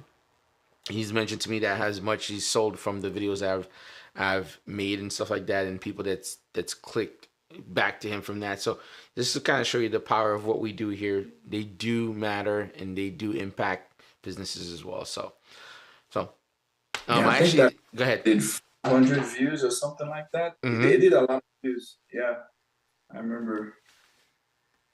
Let's see what I got. I'm just gonna see if there's any comments here. I didn't say what's up to everybody when you came in. Let me just populate a couple of names here, man. Sure. I didn't. Let me do that, guys, just before I wrap up, because I don't think it's fair that we're not showing people. You guys been here, man. Hopefully we didn't bore you guys, man. We were all over the place just chopping it up, but to be honest, man, I actually really enjoy just sitting here talking to you guys, man. It's definitely a blessing that you guys could give me your time and chill here. Oh, by the way, I wanted to say shout out to Sasong Moto. By the way, he made 1,000 subscribers, man. That's really cool. That is a big deal. Your first 1,000 is definitely a big deal, and congrats, man. Mecca too, right? Covert Mecca also made 1,000. Shout out to him as well, man. I'm gonna tell you now, you know, if I can help you guys garner some of my 25, why not, man? We can share the wealth, we can share the growth. I'm cool with that, no problem. And I was really good and informative. I'm glad, man, you had one, man. Congrats to you, man. I'm so glad you made 1,000. I know you're gonna be producing a lot more videos. I think what happened is as you get more and more followers, you're gonna get more inspired. You're gonna want to do more and more, and then from there you go. Covert Mecca also really cool guy, smart guy, man. I like talking to him as well. Man, I remember watching Snoo J when he swapped from bike. I was just like, damn, yeah. I stopped watching him after he went to Yeah, same thing. to cars, and like he became super clickbaity. You can really tell that he was transitioning to just making money, and I think it's fine to make money. I think you have to do it in a way, or at least split it. You know, it was like, yo, I'm not doing bikes anymore. When I see, for those of you guys don't know what that is, the CPM is like it's like your hourly rate. Let's say if you work for a company, you make $38 an hour, $40 an hour, or whatever, and your CPM is that. So CPM on car, here's another gem. Last for you guys here. We canned it in here. CPM is basically your click per rate, right? So let's say on motorcycle content, it's like $10 per click. On cars, it's $32 per click. So, of course, what do you think he's going to do? He gets a BMW, he gets a Lamborghini. His click-through rate's high, like $50, $70. So he's making bank. So, just a small little teaser of this here. People are probably going to hate me since I'm be talking about shit like this. Most people tend to not say nothing about these things, but I'm all good. Let's see here. See, Sazong mentioned Flossie Carter is also one of my favorite tech reviewers. Flossie Carter? No, I've never heard of him. I watch MKBHD. I'm a little biased because he's black. I'm not gonna front. And I always thought it was kind of cool.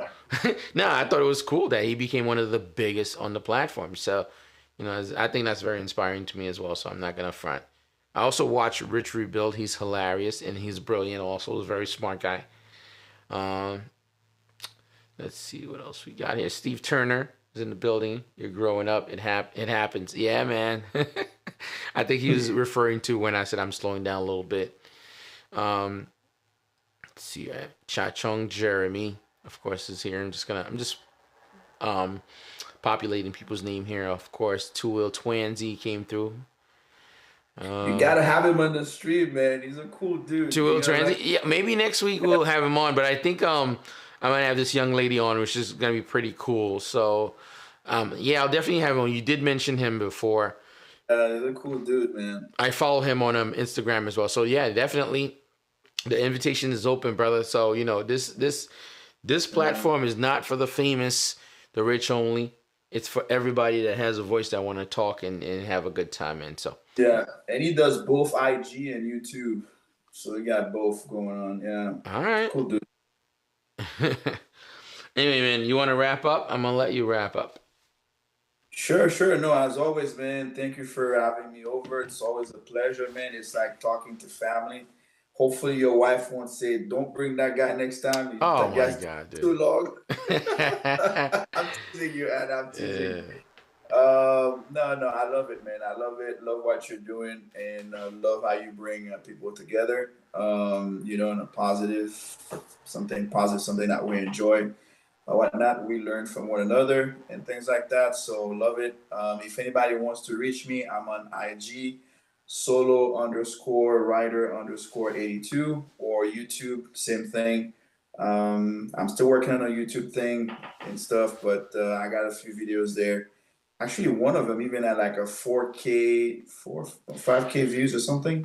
So that was pretty exciting. So I'm still working on this side of it, but the Instagram side of it, I believe, is easier. And yeah, but I don't want to keep going on and on. I can tell you're sleeping. Oh my God, no, I'm not, dude.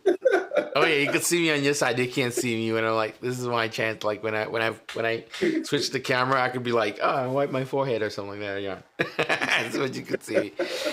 Yeah, man. Yeah. So yeah, everybody have a good night, and thank you for staying over, and hopefully another good one next Sunday. Yes, sir. Yeah, we'll be here live 8 again next Sunday.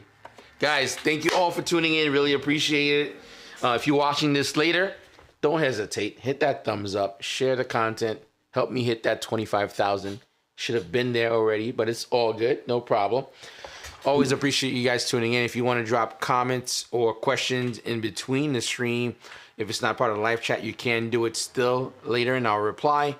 Always appreciate you watching. I'm going to go and spend the rest of the night watching TV, chilling with my lady. You guys catch a good one. Peace.